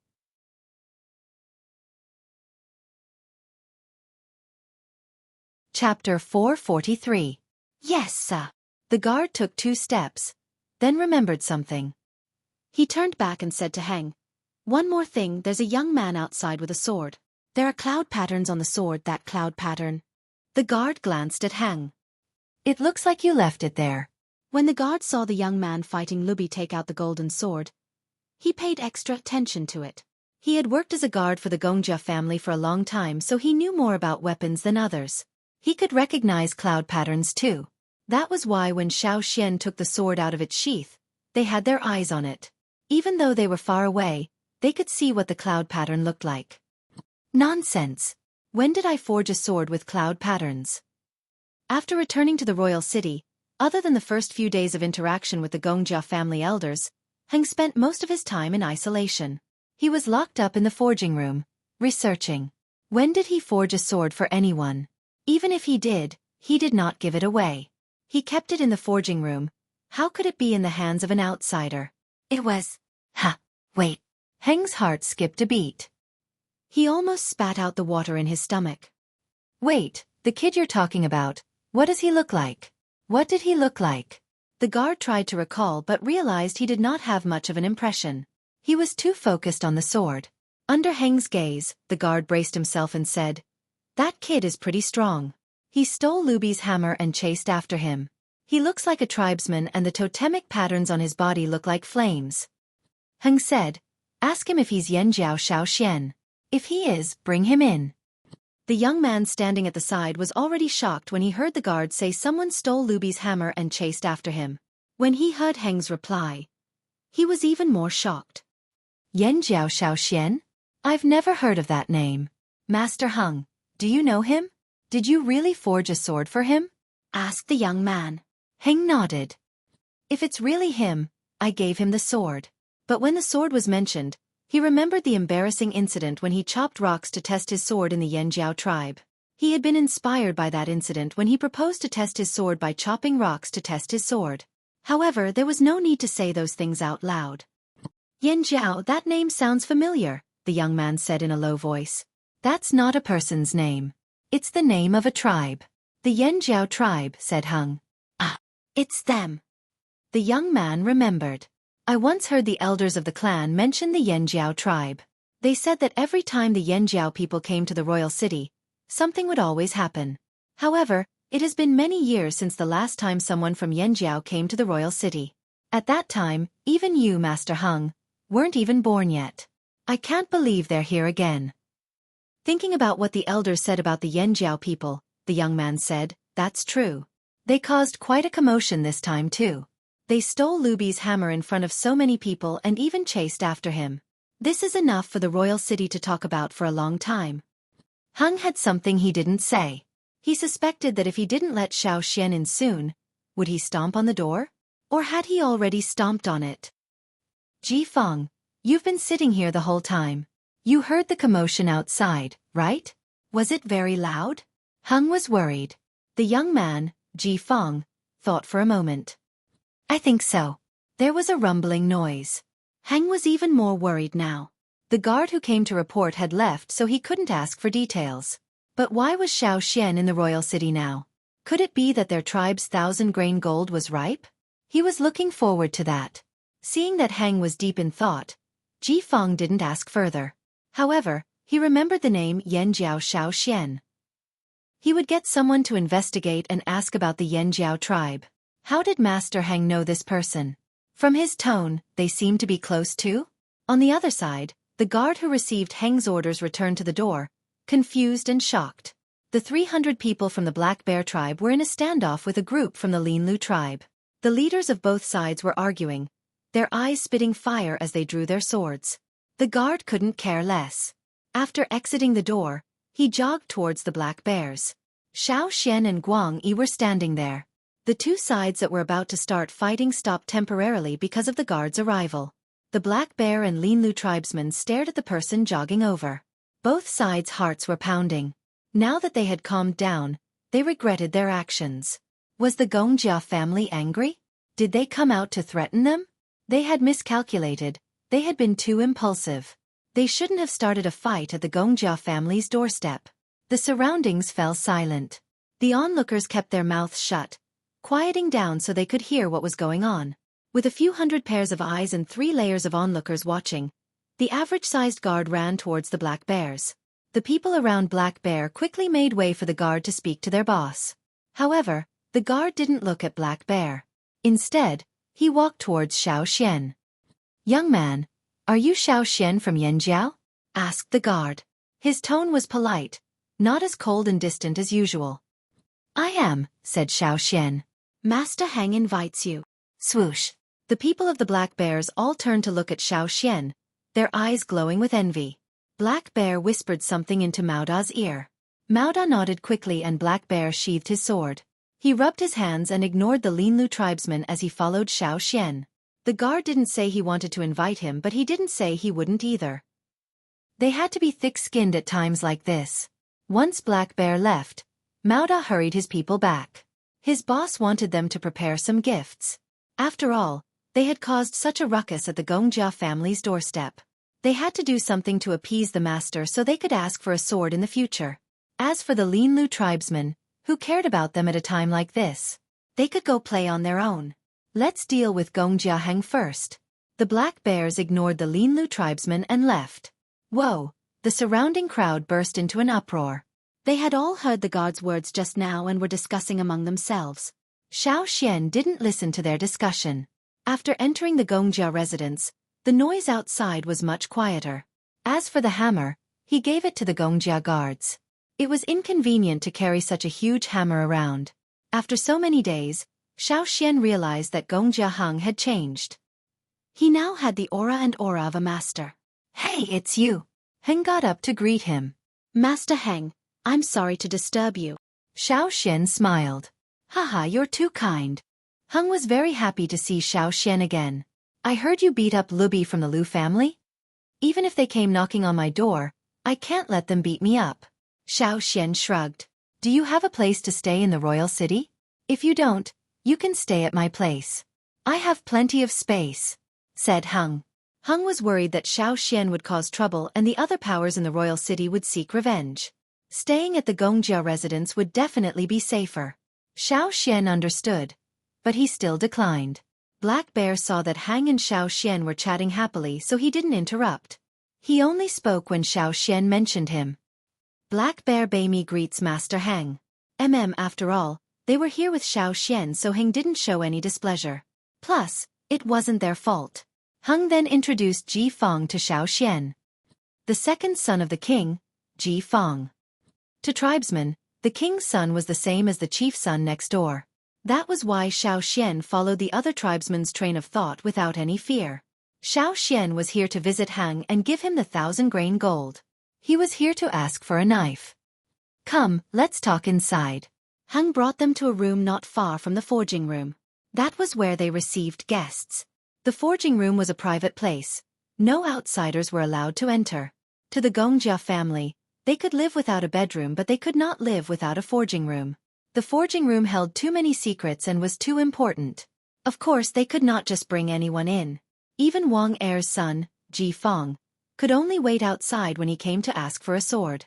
Xian drew a picture of Guang Yi's knife on a white cloth. Heng knew that Xian would be staying in Royal City for a while, so there was no rush. He would make the knife for Guang Yi when he had time. "All right, I understand. Don't worry, you'll be satisfied with the result. If you're not satisfied, I'll make more changes." "Right, how's your sword? Do you need it fixed?" asked Heng. "I do." Xian took out his sword. The blade was bent at an angle after he blocked two of Lubi's hammers. "Leave it here too. I'll fix it for you." Heng wanted to invite Xian over for a drink tomorrow. After he became a blacksmith, he received many gifts of alcohol. "I can't tomorrow. I promised someone I'll be there," said Xian. "Who did you promise? Someone more important than me?" Heng said jokingly. He was not serious, but there was pride in his tone. He had the right to be. "I'll be visiting Jeju tomorrow," Heng said. "Go ahead." In terms of seniority, he could not compare to Jeju. Although the Gongjia family had always been proud, they still acknowledged Jeju's reputation. After eating golden grains for 20 years, Heng was familiar with Jeju. Even Ji Fong, who was about to leave, sat back down and continued to listen. Xian did not say much. After a brief conversation, he left a small animal skin bag for Heng and left. After Xian left, Ji Fong looked at the animal skin bag in Heng's hand and raised his hand to snatch it. He had a feeling this had something to do with what Ji Ju had been hiding. Unfortunately, Heng hid his hand behind his back. You want to see? No way. Xiao Xian gave him a look before he left. It was best not to tell anyone.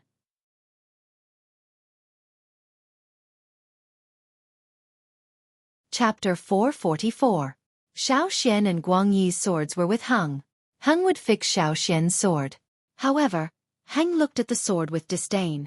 Perhaps it was due to his experience and understanding of advanced techniques that he no longer liked the original sword. He would probably make bigger changes. As for Guang Yi's sword, it was a useless sword. Heng did not even look at it. When they came out, Xiao Xian and Guang Yi had brought 2 temporary swords from Heng. They were not very good but much better than Guang Yi's previous swords. Black Bear wanted to leave his sword there for Heng to fix, but today was not the right day. He would wait, there was no rush.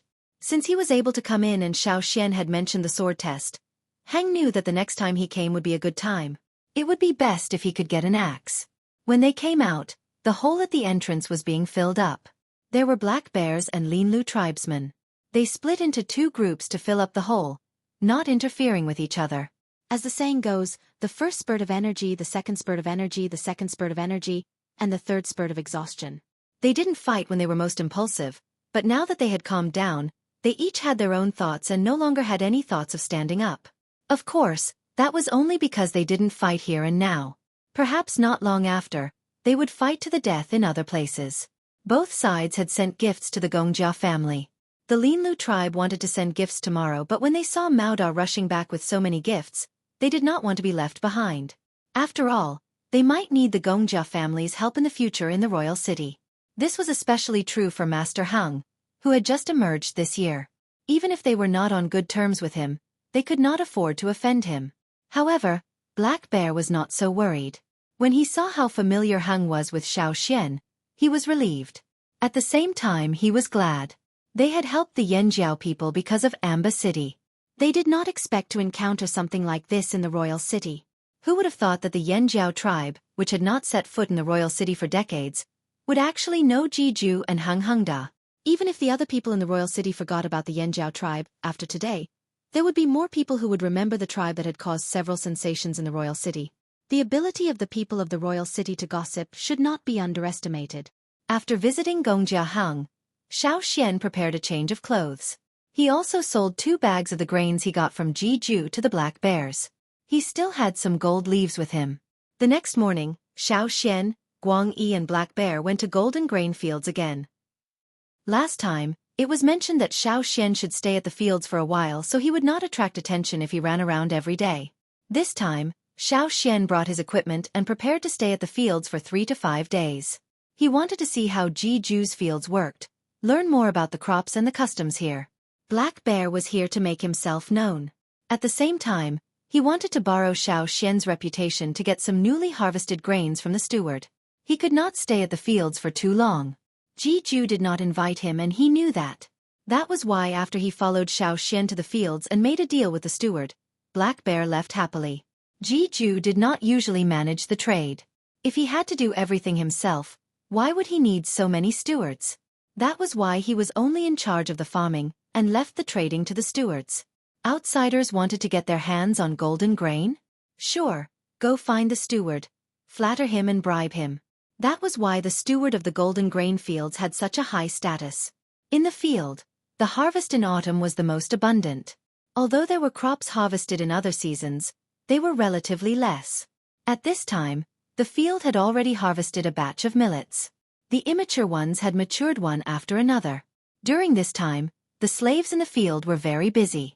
They had to harvest, plant, and prepare the crops in the field for winter. Every tribulation of the 1,000-grain gold is very important. Once it passes the first tribulation, it will reach the peak of growth. Don't look at how small they are now. After the second tribulation, they will grow faster. By the third tribulation they will have ears. Too bad you won't be able to see it, Jiju said regretfully. He wanted to show off but Xiao Xian and the rest had to go back before winter. That was the tribe's custom. When the 1,000-grain gold ripened, the Yanjiao tribe would have just finished their ceremony. Xiao Xian would not be able to make it.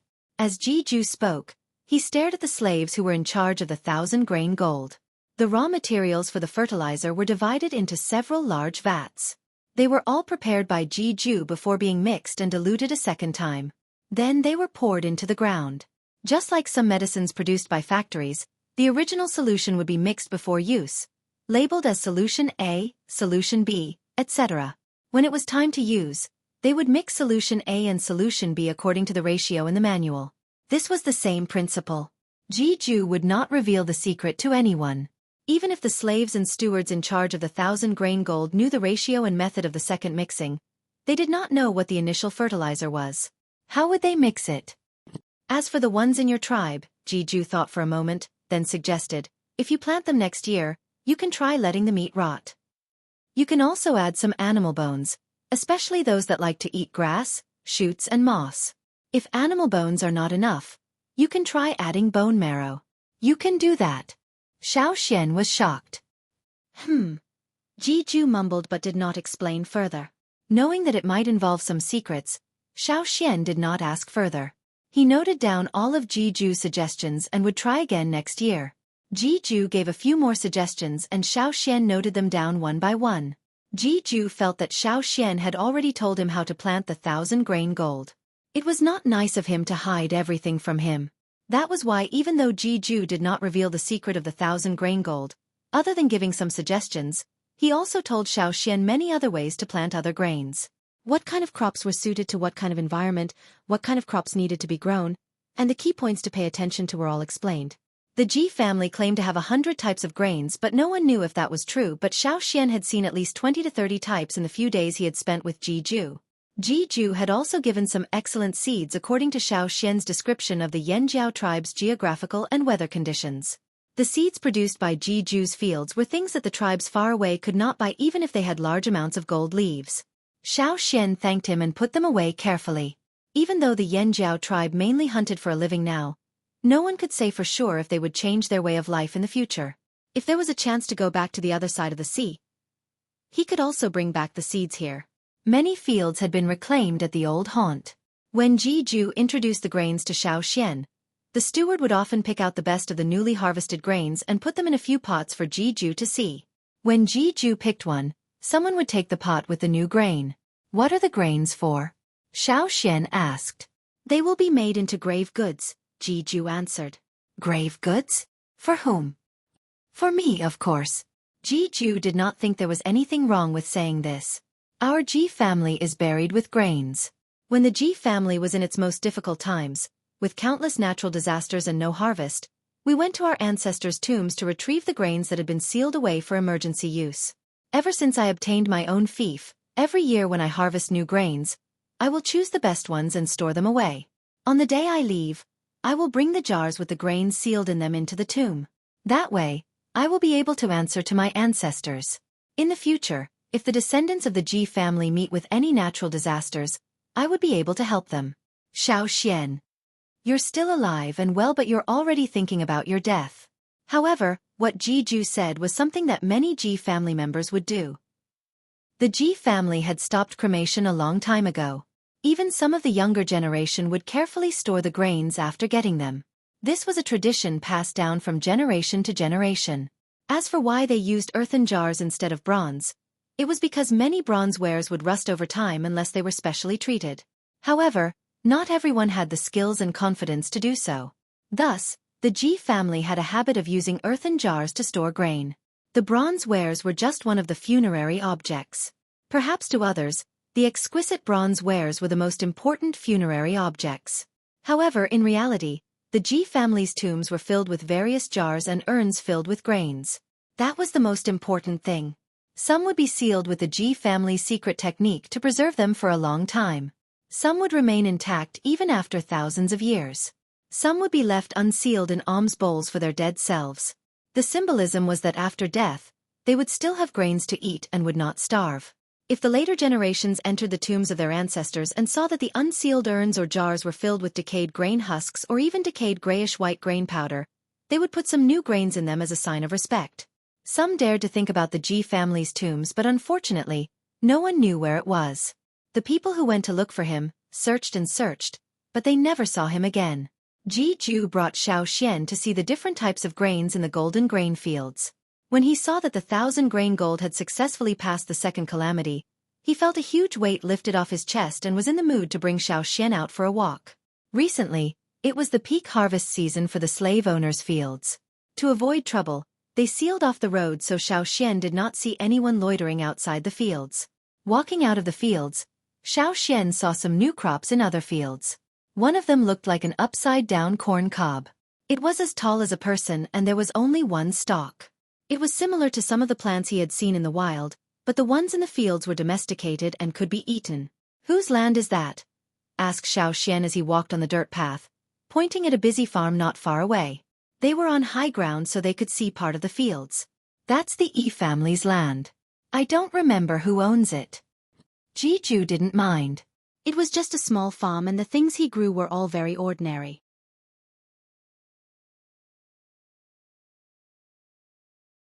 Chapter 445. The farmstead in front was not far from Ji-ju's golden grain farmstead. The fences around the farmstead were not tall, only about the height of a person. It was close to the average height of a person in the royal city. If one did not want to look, they could not see it. If they wanted to, they just had to stand on their tiptoes or step on a small rock. Even if they did not stand on their tiptoes, they could still see through the gaps between the fences because the gaps between the fences were not small. All in all, the fences around the farmstead were perfunctory, but they served their purpose. Even though this farmstead was adjacent to the golden grain farmstead, no one usually paid attention to it. One reason was that the farmstead was too small. The people here were rich in land and the land was vast. With such a small plot of land, it was obvious that the owner was not a big shot. People who passed by did not want to waste their energy on it. Secondly, and most importantly, the crops in this farmstead were of poor quality. Almost everyone who looked inside would shake their heads and not pay attention to it anymore. Over time, no one remembered who owned this farmstead. They would not even give it a second glance as they passed by. With such a small plot of land, one could see the end of it at a glance. The crops in the field were all stunted and could not be sold for a high price. It was fine to leave it for the owner to eat. At least he would not starve to death, but it would be difficult to sell it. Ji-ju also did not remember who owned this land. He only knew that it belonged to the Yi family. However, this farmstead was too small. In his memory, it seemed to have changed owners several times. He remembered that there were 2 wells in this farm. One had dried up, and the other was barely maintaining the farm. The weather in the past few years had been rather dry, and the crops in the farm had not been growing well. The frequent changes in owners were also due to the wells. He just did not know which unlucky person from the Yi family had taken over. The Yi family. This guy, Ji-ju shook his head. Xiao could feel the unspoken words from what Ji-ju had said in the past. In Ji-ju's opinion, the Yi family was not suited for this. They could do divination on the street but not in the fields. They did not have the talent. Moreover, the Yi family was full of lunatics. Some of them were not strong. On cold days, they could stare at the dark sky for an entire night. Then, they would be half dead and bedridden for a few days. How could their bodies withstand the cold wind? He was courting death. The Yi family was the most suicidal of the 6 aristocrats. There were also some who sat with blank eyes. Then, as if they had thought of something, they would suddenly laugh out loud or suddenly grieve. It was frightening. Ji-ju recalled the usual behavior of the Yi family members he knew, and could only shake his head helplessly. He could not understand. However, the fact that the Yi family was able to become one of the aristocrats of the 6 tribes meant that they had their own capabilities. The Yi family didn't develop their muscles or bones, but their brains. Some people could observe the heavens and earth, some could predict good or bad luck, and some had other talents. If the Yi family really wanted to scheme, they could dig a hole without a shovel and kill without a knife. This was also why many people were in awe of the Yi family. However, Ji-ju was not afraid of the Yi family. Other than the few people in the Yi family who were truly capable, the rest of them could scare off those who did not know the truth. But if they were to put on airs in front of him, he directly ordered people to take care of him with sticks. "Why are you curious about the Yi family?" asked Ji-ju. Many remote tribes came to the royal city and were always curious about the Yi family. "A little. I think they're quite mysterious," said Xiao. "What's there to be mysterious about? They're just putting on an act." Jiju did not think much of it. However, Xian was not curious because he heard that the field belonged to the Yi family. He was just curious because he saw the scene in the field. It was the peak harvest season for most of the fields. The field not far away was the same. Although it was pathetically small compared to the surrounding fields, the overall harvest was still okay. The slaves in the field carried their bags to an open space in the field. There was a short wooden table there, and a man in dark clothes was sitting in front of the table. Although he was not dressed conspicuously, there was a sense of elegance about him. He was different from the busy slaves. The other party was young and did not look like a steward. At this time, he was sitting at the table, holding a pen and writing something on a cloth. The slaves carried their bags and reported to him, then left for the warehouse. He was probably counting. This was nothing. Xian was curious about the movements of his other hand. He saw that on his other hand, 4 fingers were slightly bent and the tip of his thumb was moving back and forth between the knuckles of the other 4 fingers. Come, let's go take a look. You can't even farm like this. Jiju walked over. He had also seen the crops planted in the field. By his standards, it was simply too horrible to look at. He had only gone over to say a few words, but he felt uneasy. The person sitting in his field was counting the harvest and sighing. When he heard the report, he quickly put down his pen and walked over to greet him. I am from the Yi family, EC. Why are you here? EC bowed respectfully and looked at Jiju in surprise. Why can't I come? No, you're welcome. EC asked someone to bring a chair over for Jiju. No need. I'll leave after a while. Jiju waved his hand. When he saw the crops in the field, his anger flared again. What kind of land is this? I can't stand it. EC thought. What kind of land is this if you can stand it? But he still listened humbly. The moment Jiju opened his mouth, he went on and on about which plots of land were too densely planted, which plots of land were too sparsely planted, which plots of land were severely lacking in water, and that soil, was that even soil? It was as hard as a rock. EC listened silently with his head lowered. When Jiju finished, EC smiled helplessly. There are indeed many shortcomings. But he didn't plant this land. His father was the one looking after it. He was only here to help count. This piece of land was not good, not only because of the well, but also because of the soil quality.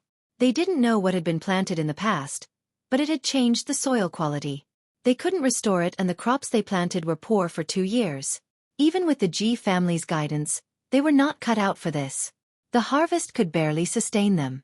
Poor Jiju was angry at this person's lack of improvement. But since he wasn't from the Ji family, he didn't want to say more. Fortunately, he wasn't from the Ji family. If he was, he would probably die from anger. Jiju snorted and stopped talking. He motioned for EC to continue with his work while he walked towards the well nearby to check on the situation. Xian followed him to take a look. The situation was not good. The water level has dropped again. Jiju was troubled. From the looks of it, it would get drier year after year. Even drought-resistant crops needed water. It'll get better, Xian comforted. No, you don't understand. Jiju looked worried. I have a feeling that something big is going to happen. There are always signs of changes in the world. Also, Jiju didn't finish his sentence. He knew someone from the Yi family. That person was also the crazy person who stayed outside in the cold to stare at the night sky. He remembered that old friend once said in his sickbed, the world that is united for a long time must be divided, and divided for a long time must be united. Unfortunately, when he asked that person after the incident, that person didn't say anything. He only smiled meaningfully. His smile was very annoying. Because of this, the Ji family was on high alert. If there were any signs of rebellion, they would forcefully suppress it. They had worked so hard to build up the current situation. How could they allow others to destroy it? They were especially wary of the other 5 aristocratic families and the newly rising tribes. They were also the main targets of observation.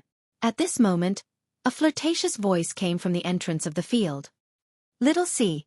Xian looked over to see a young woman in a delicately sewn silk gown. Her body was voluptuous but not bloated. She twisted her waist and combed her hair into a casual but flirtatious bun. She looked up with a smile and walked in quickly. Her steps were not big but her steps were quick. Her skirt fluttered like a blooming flower. She raised a delicate hand to cover her mouth and walked towards EC. Her eyes were like water and she smiled.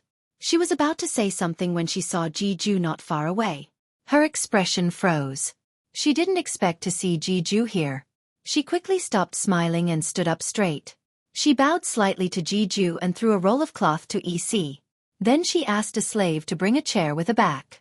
The slaves in the field were no strangers to this person, so they weren't surprised by her words and actions.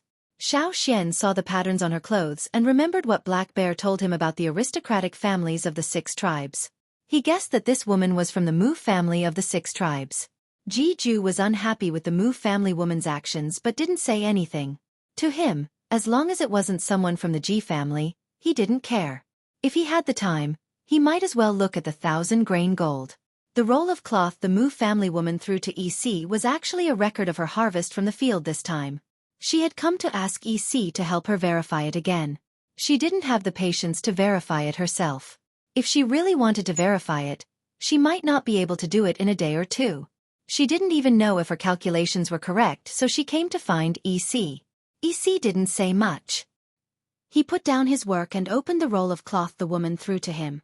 There were more than 20 pieces of cloth, each about half a meter long and 2 palms wide. They were all filled with small, densely packed words. EC flipped the cloth with one hand while 4 fingers on his other hand moved quickly. His thumb was like a shadow as it moved between the other 4 fingers. Xiao noticed that when EC looked at the roll of cloth, he only glanced at the words on each piece before moving on. It took him less than half a minute to finish 1 piece of cloth. After looking through all 20 pieces of cloth filled with words, he wrote down the final result on an unwritten piece of cloth. In total, it took him only 15 minutes. When he was done, EC's eyes were filled with envy. He handed the results and the roll of cloth to the woman. "Congratulations. It's another big harvest." The woman giggled until fine lines appeared at the corners of her eyes. She was in a good mood because of this harvest. However, when she saw the final result, her expression changed instantly. Like a ribbon suddenly turning into a steel knife, her eyes were filled with a cold, murderous intent. Those lowly slaves, they actually underreported by so much. Each page didn't underreport by much. If one's arithmetic wasn't good enough, they might have made a mistake. However, when the pages were combined and the final result looked at, there was a lot more. The woman didn't tell EC the results reported by the servants. However, since EC calculated the results, it must be true. That was why the woman was angry. In the past, she couldn't be bothered to make a fuss about it and turned a blind eye to it. But now, the servants were simply too greedy. If she didn't give them a beating, they would be even bolder next time. "I'll send someone to deliver the reward tomorrow." After saying that, the woman took EC's results and left quickly. She was filled with a murderous aura. She reckoned that blood would be spilled at the farmstead later. Xiao finally realized that this woman from the E family was helping others calculate the accounts. However, how did this person's brain work? It was like a humanoid computer.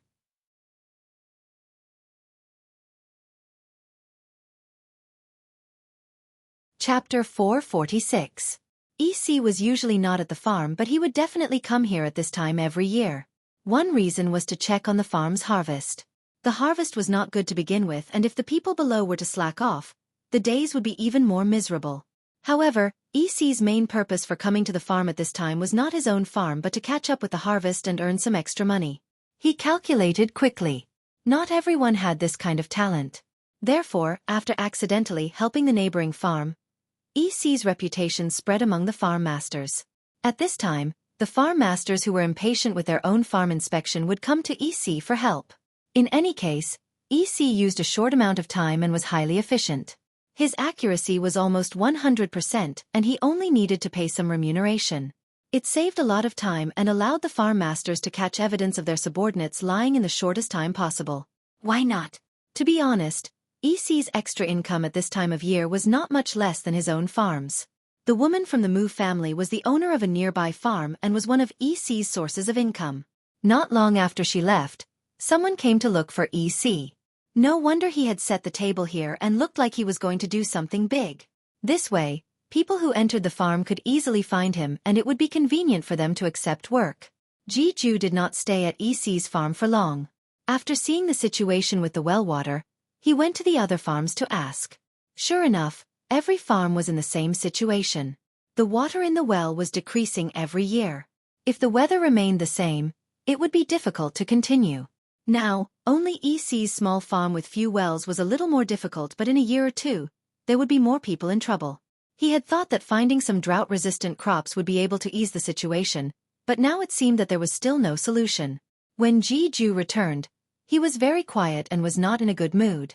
The chief steward did not understand why and only found out when Xiao whispered to him. The chief steward thanked Xiao gratefully and then hurried to get some medicinal tea for Ji-ju. At the same time, he was thinking about how to persuade the farm master. Ji-ju was their golden thigh. If Ji-ju fell ill from thinking too much and something happened to him, how would the stewards live in the future? According to Xiaoxian's knowledge, there was a river not far from the royal city. The royal city had dug a canal to bring the river in years ago, but the canal might not be able to solve everything. After all, the farms outside the city were too spread out, and if there was a drought, the canal would dry up. Also, Xiao felt that this was not the only thing Ji-ju was worried about. There were other things that Ji-ju just did not want to tell him. Seeing that Ji-ju was not willing to talk, Xiao did not continue asking. He and Guang Yi had already stayed here for many days. They had seen the 1,000-grain gold grow again after passing the second tribulation. They had also identified many useful crops and obtained precious seeds. Xiao planned to leave. There was nothing to do even if he continued to disturb them. However, before he left, there was something he needed to settle. The next day, Ji-ju locked himself in his room in Qingmong Palace and did not come out. Xiao went out on his own. The guards at the gates already knew Xiao and did not stop him when Xiao said he was just going out for a walk. Xiao went straight to EC's farm. EC had just finished checking a thick roll of cloth for someone. Beside it were 5 burlap bags filled with grains. This was his reward. A large man with an oily face took the roll of cloth and left with a dark expression. He must have found out that his subordinates were greedy. His footsteps were filled with the smell of blood. When he saw Xiao enter, EC only glanced up without much enthusiasm. What's wrong? Is the owner of the Golden Grain Farm not here today? No, I have something to ask you, said Xiao. Oh. I don't do things without a reward. EC raised an eyebrow. If you can solve it, of course there will be a reward. Hearing that, EC finally looked at Xiao. Tell me, what is it? How much do you need me to calculate? Or do you want to change the accounts? None of those. As he spoke, Xiao took out a small piece of light-colored linen cloth. There were 2 concentric circles drawn with paint on the cloth. There were also some symbols and lines on the drawing. This was the diagram of the circles left behind by the Yi family that Xiao had copied from the walls of Gongjia Valley. However, he had broken down the complicated diagram and simplified it before drawing it on the cloth. Now, he was showing it to EC. He could not understand these diagrams left behind by the Yi family, so he could not deduce what he wanted from the diagram. However, he saw that EC was very talented in calculations yesterday. He also did not seem to have much ambition. According to what he heard from the steward of the golden grain fields yesterday, EC's family was only a marginal part of the Yi family. Otherwise, they would not have been able to survive in such a small field with poor soil quality and only one working well. Also, EC could not perform divination, so he could not survive in the royal city's divination street. He could only use his talent to earn money. EC saw that Xiao had only taken out 1 piece of cloth. He was surprised. Just 1 piece? That was easy. However, when EC unfolded the cloth and saw the diagram on it, his pupils constricted. He shot up and stared at Xiao. How did you get the diagram of the Yi family? Diagram of the ring. So the circular diagrams were called diagrams. You don't need to know how I got it. You just need to tell me how to solve this diagram, said Xiao. EC stared at Xiao for a few seconds, then sat down again. He tapped his fingers on the table. What do you want to know? Solution? You can't possibly know. Xiao did not refute. He pointed at the lines and symbols on the diagram and asked EC to explain. EC did not refuse. He briefly explained the meaning of those symbols and the broken line. He did not mention the core secrets, nor did he mention the key to how they used the ring analysis diagram to calculate quickly. To them, it did not matter if outsiders knew about this. The Yi family had many secrets but very few people could understand them. The Yi family and the Gongjia family were just as confident and arrogant. However, Xiao Xian only needed to know what the lines and lines represented, and how large the numbers were. That was enough. To verify, he added some numbers into the diagram and asked EC to tell him the final result. Then, he took out a thin charcoal stick and a piece of cloth. Since there was no place to put them, he placed the cloth on the other side of EC's table. EC stared at the diagram as he calculated. Xiao Xian did the same. He did not have a crazy brain like EC, so he could only do rough calculations. When Xiao Xian was done, EC was already waiting. When Xiao Xian stopped writing, EC looked away from the piece of cloth Xiao Xian was writing on. He looked at Xiao Xian in surprise. "You're done too." Usually, if it was someone else, it would take at least half a day. How could he be so fast? Xiao Xian could not help but admire EC's calculation speed. He could not even do it with his fingers. "What's the result?" Xiao Xian asked. EC was still doubtful as he handed the cloth over. Xiao Xian looked at EC's result. It was the same as his own. He was satisfied. Although he was slower than EC, he just needed to understand how the ring analysis worked. He could also copy the complicated diagram from the mountain wall. "You really calculated it?" EC was shocked. Why was there someone like this around? Was he trying to steal his business? How much will I be paid?" Xiao Xian asked. EC thought for a moment, then extended 5 fingers. 50 golden leaves. 50 golden leaves were equivalent to 5 bags of grains on the ground. "However, if you can tell me how you calculated it, I won't take the reward." EC said, "You just need to tell me the rough method you used. You don't need to tell me the details." Xiao Xian counted 50 golden leaves and put them on the table. He then collected several pieces of cloth and turned to leave. "Wait!" EC called out. Xiao Xian thought EC was going to ask about the calculation. Unexpectedly, EC said, "Recently, there have been fewer birds in the sky." Xiao Xian looked at him in confusion. "What do you mean? Are you going to leave the field soon? If so, be careful." EC did not overdo it. He could not do divination, but he could come to such a conclusion based on the changes in the birds in the sky. "Thank you." Xiao Xian thanked him and left EC's field. After Xiao Xian left, EC took out a piece of cloth and used a brush dipped in sticky paint to write on it. If Xiao Xian was here, he would definitely find that what EC wrote were several vertical multiplication and division formulas that he had listed out during his calculations. Although what Xiao Xian wrote at that time seemed to be written upside down in EC's opinion, the numbers and the vertical lines were all unfamiliar to him. What EC wrote at this moment was exactly the same as the vertical formulas, numbers and lines listed on the cloth that Xiao Xian had drafted. After he finished writing, EC looked at the unfamiliar symbols and lines on the cloth and thought. From time to time, he would use the brush to draw on a number and mark it with a symbol that he was used to. "Young master, someone from the in-family fields is here to ask for your help."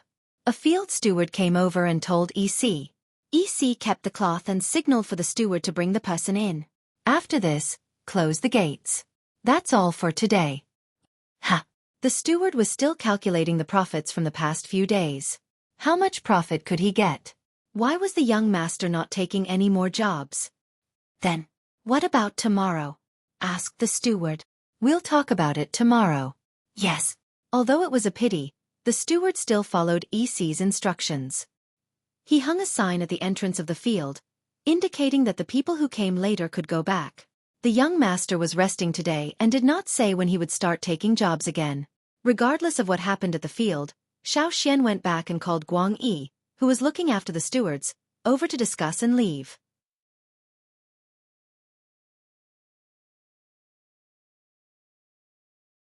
Chapter 447. After packing up, Xiao Xian bid farewell to Jiju and left with Guang Yi with the seeds Jiju gave them. Jiju was busy with something in the house. He only showed his face for a short while before going into seclusion again. The butler prepared a bullock cart for Xiao Xian. There were few horses in the fields but some cows. They were the ones who transported the grains to the royal city. The cow the butler brought out was the one used to transport the grains. "There's no driver?" Xiao Xian was surprised. The butler only brought a wooden cart with a yellow cow pulling it. There were 4 carriages with tents at the back. There was no driver on the cart.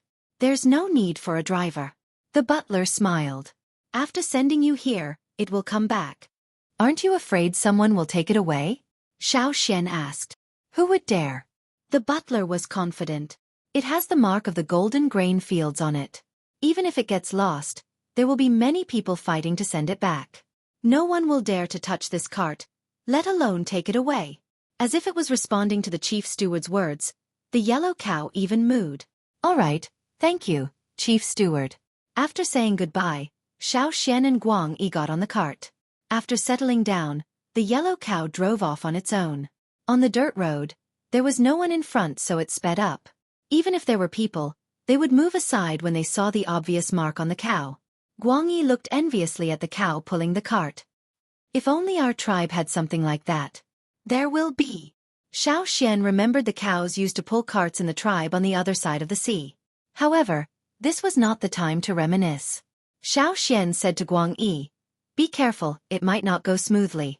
Guang Yi's heart tightened. Didn't you say no one would dare to touch the cart? That's under normal circumstances. You can't say for sure. There are always special circumstances. Since Xian said so, Guang Yi unsheathed his sword and peeked through the gaps in the curtains. Yellow Ox was running happily. Suddenly, it slowed down and lost the rhythm of its hooves. It seemed to be a little anxious. After hunting in the forest and experiencing countless life and death situations, Guang Yi's instincts were very sharp. The moment he sensed any movement outside, he adjusted his body to the best combat state and observed his surroundings cautiously. There was an ox cart in front of them. The oxen were the ones commonly used in the surrounding farmsteads. There was nothing special about it. Most farmsteads would leave marks on the oxen, but this one did not. Moreover, it didn't avoid the ox cart like the other carts. Not only did it not avoid it, it even sped up and rushed over. Was that bull crazy? Seeing that the ox cart was about to crash into them, the ox cart on Xian's side let out an angry cry. It lowered its head, pointed its two sharp horns forward, and stomped its hooves on the ground as it charged forward. Bang! Perhaps it was because the cattle in the golden grain fields were fed with high-quality feed, but this one was much bigger and stronger than the others. Its horns collided with the other's horns, and both the cattle and the cart were knocked out of the dirt road. However, this wasn't the end. Before the ox cart was knocked over, the driver cracked his whip. Go! The sacks of grain on the cart were ripped open. The people wrapped so tightly that only their eyes could be seen. Their eyes were like tigers and wolves, and they held unmarked knives and swords in their hands as they charged toward Xian. Seeing this, Xian and Guang Yi understood that the other party was coming aggressively. They wanted to rob and kill. Sharp weapons with a cold glint cut through the air, mercilessly slashing at the carriage. The sound of the cloth on the carriage being ripped apart, the sound of the carriage being split open, and a series of different sounds combined into one. It was like a sudden storm, fierce and violent, not giving them any time to breathe. Clang! Crack! The carriage couldn't withstand the sudden attack of so many people. It exploded into pieces and fell to the ground. Only the metal wheels of the carriage rolled on the dirt road until they reached the ditch on the side. Yellow Ox was startled by the sudden turn of events. It let out another long cry after knocking away the other party's cart. Moo! If this was any other place, the ox would have been killed long ago. However, here, none of the robbers touched the ox. Their goal was clear. They were going for the people on the carriage. When Xian and Guang Yi were ambushed, they rushed out from two different directions. The wooden planks of the carriage under their feet were smashed into pieces. The sword drew a bright light in the air, screaming like a wild beast as it collided with one of the robber's knives. Clang! The knife in the robber's hand broke, the broken half flying into the air. Although Xian's sword was not as good as the previous one, it was still a gift from Heng. Even if it was not made by Heng himself but by other Gongjia family craftsmen, the quality was still better than a normal sword. Xian's sword was fast and powerful. It broke the robber's knife in half. However, Xian's sword was chipped. He didn't look, didn't stop, and sliced the neck of the robber who was about to ambush them. Scarlet blood sprayed out, splashing onto the bodies of the other assassins. However, they didn't feel any fear just because one person died, nor did they feel any regret or sorrow. They were like heartless killers. Guang Yi's face was dark. He didn't hold back at all. He didn't care who sent them, or which faction they belonged to. Since they wanted to steal their goods, They couldn't blame him for being ruthless. This was what he used to deal with when he led a team on a trade trip. Not to mention, the enemy was coming at them aggressively, each strike deadly. Guang Yi's first strike sent the person flying. Before the opponent could attack again, Guang Yi's second strike came, cutting off the opponent's arm. He wanted to cut the person in half, but there were too many people around. Guang Yi's strike did not achieve the desired effect. He flipped over and kicked the person behind him. He was anxious too. One was Xiao Xian's safety. Another was the seeds Xiao Xian had with him. They were all good seeds from Jiju. They were very rare. Could it be that the robber's target was the seeds? Or maybe the 1,000-grain gold? Of the 11 robbers, 2 were crippled and 1 was dead. The remaining 8 continued to surround Xiao Xian and Guang Yi.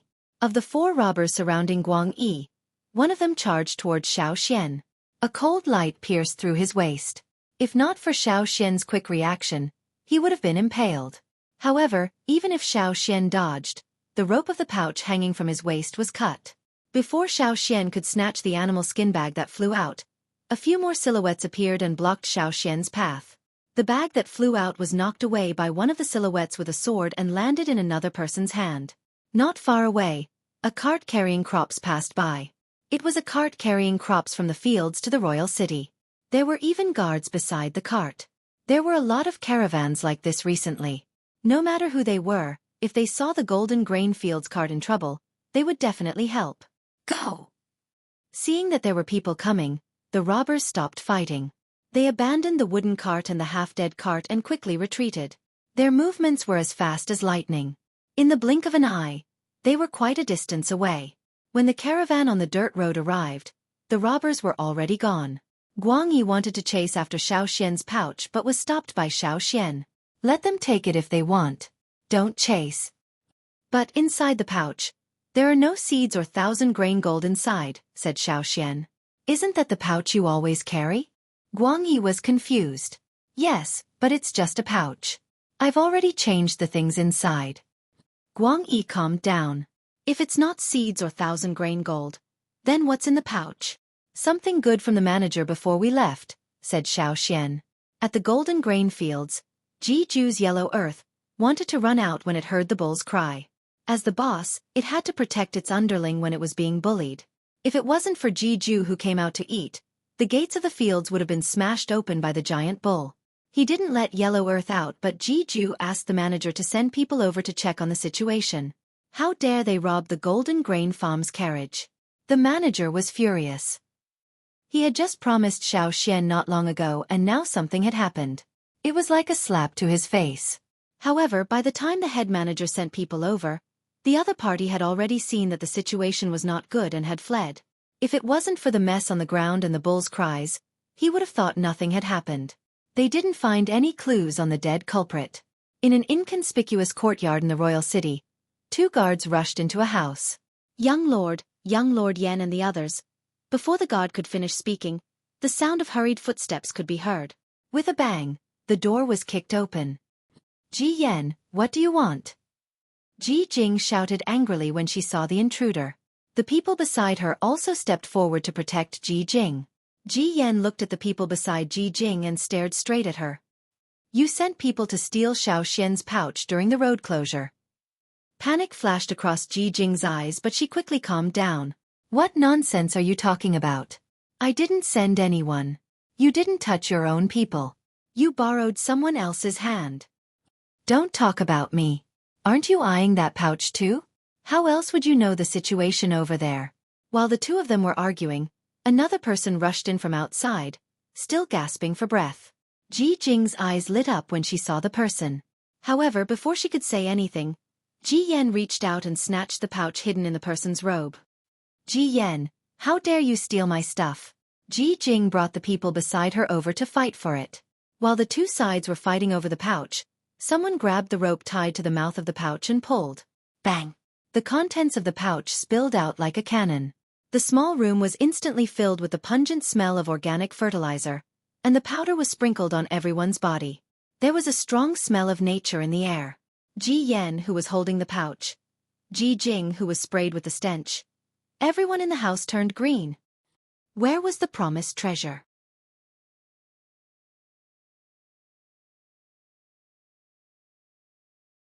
Chapter 448. Everyone in the room had mixed feelings. Ji Yen froze with the bag. No matter how stupid he was, he knew he had been played. It wasn't just him who wanted to play the mantis stalking the cicada, unaware of the oriole behind. The planner and executor of this incident were all fooled. He threw the bag in his hand in disdain at the equally shocked Ji Jing in front of him. Holding his breath, Ji Yen left with his men in large strides. They also had fields outside King City, but they were used to enjoying life since they were young and rarely went to their own fields.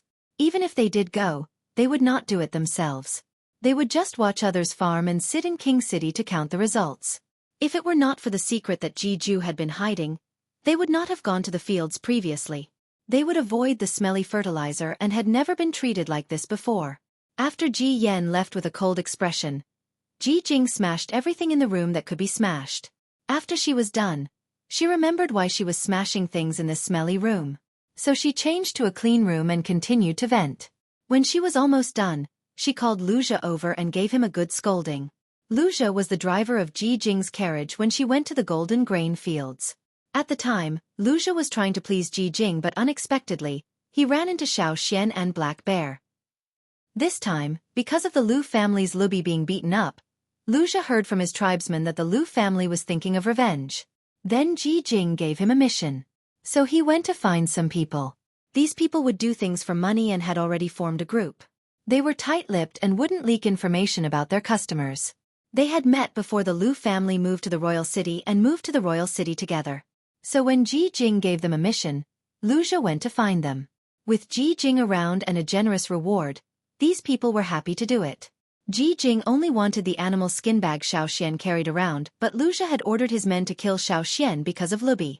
But who would have thought that after losing one and injuring several others, not only did they fail to kill the person, even the bag that they snatched back turned into a poop bag. It was no wonder that Ji Jing would be angry. Even Luja was holding back his anger. Running into those people again and again, they were unlucky. It was simply a disaster. After smashing things and cursing to her heart's content, Ji Jing led her subordinates back. She had to clean up the stench on her body. Although she had changed and washed, the stench was too strong. After washing, the stench was not strong, but it persisted. Even wearing fragrant flowers could not cover it up. After Ji Jing left, Lu returned to the Lin Lu tribe's place in the royal city. "How is it?" Lu Ming, who had been waiting for a long time, asked. In fact, when he saw Luja's gloomy face, he knew that things weren't going well. But he still wanted to know how things were going. Luja told him everything he knew. "I didn't expect that kid to be so lucky." This was within Lu Ming's expectations. How could someone who could beat Luby up be killed so easily? Luby's hammer is still the chief's. The patriarch personally went to the Gongjia family to ask for it. When they were in the tribe, they called him the chief. Now that they were in the royal city, they called him the patriarch. Are we going to let that kid go just like that? Luja was unwilling. Now that the kid has left the golden grain fields, I'm worried that he'll leave the royal city. Once he leaves, it'll be difficult to find him. Don't worry. Lu Ming smiled. He won't be able to leave. Seeing Luja's confusion, Lu Ming explained, the patriarch plans to do it himself. After Xiao beat up Luby, the Lu family had lost a lot of face in the royal city. Even now, people in the royal city still talked about Luby being beaten up. The Lu family could not take this lying down. They did not want to waste any more time, so they had to resolve this quickly. Hence, after some consideration, the current chief of the Lin Lu tribe, the patriarch, decided to do it himself. If there were still some Yanjiao tribesmen in the royal city, they would not have made such a rash decision. After all, based on past experience, the Yanjiao tribesmen were not easy to deal with. Even the aristocrats of the 6 tribes had suffered losses.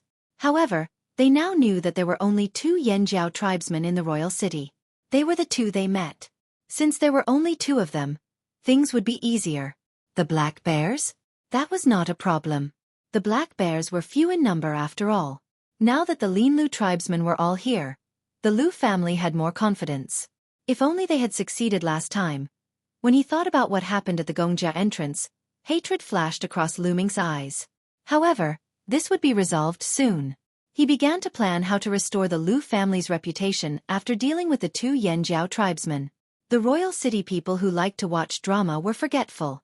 They would only remember the final result. Last time, the Lu family lost to Xian, but if they won the next time, the royal city's reputation would change. As for bullying the weak with numbers, there was no such thing here. Even if there was, they would not admit it. They believed that the final winner would rule everything.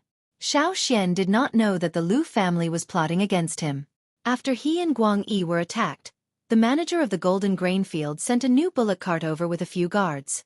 The guards and bullock cart only returned after they sent Xian and Guang Yi to the city gates. When Xian arrived at the Black Bear's outpost, Black Bear had just returned. Xian, you're back just in time. Master Tianheng sent someone to say that your sword and knife are ready. You can take them when you come back. Black Bear was overjoyed because Gongjia Heng had promised to make him an axe. However, it would be delayed and the price would be higher. Black Bear had no objections. He was lucky enough to have Master Hang make him a weapon. Gold leaves were nothing. He could earn more if he didn't have them. It's ready? I was just thinking of getting a new sword. Xian was overjoyed. His sword was chipped, so it was inconvenient to continue using it. It was a good time to get a new one. He was thinking that it would be great if there were good stones around so he could make a few more swords. He could polish the chipped sword and continue using it. Unfortunately, other than the good stones at the city gates, he did not see any good stones around. I've just finished my business. I'll go with you. Xian, what's wrong with your sword? Did you get into a fight in the fields? Black Bear turned to look at Guang Yi's sword. There were also many scratches on the blade. If there were scratches like that, it was definitely not a small fight. A few more hits and the sword would break. Xian briefly explained the situation to Black Bear. Black Bear was silent for a moment. His smile faded and he said sternly, Xian, I advise you to leave the royal city as soon as possible. Almost all the people from the Lin Lu tribe have moved here. Once things settle down, I'm worried that they will attack you. Xian, you don't know this, but while you were at the golden grain fields, some of our people managed to sneak in. If it weren't for the tight security, someone would have stolen our stuff. Especially the grain cellar and the crypt. Your grains are all in there. For the 1,000 grain gold? Whispered Guang Yi. No, not completely. That's just one of the reasons. More importantly, you've been targeted. More things might happen in the future, said Black Bear. It was hard to find a chance to deal with Black Bear, but it was much easier to deal with Xian. After all, Xian did not have a place to stay here. Plus, he was alone. I understand. Xian had already thought of this when he was attacked. Now that he had met Hang and learned about the 1,000 grain gold, it was time to leave. It was more dangerous to stay here.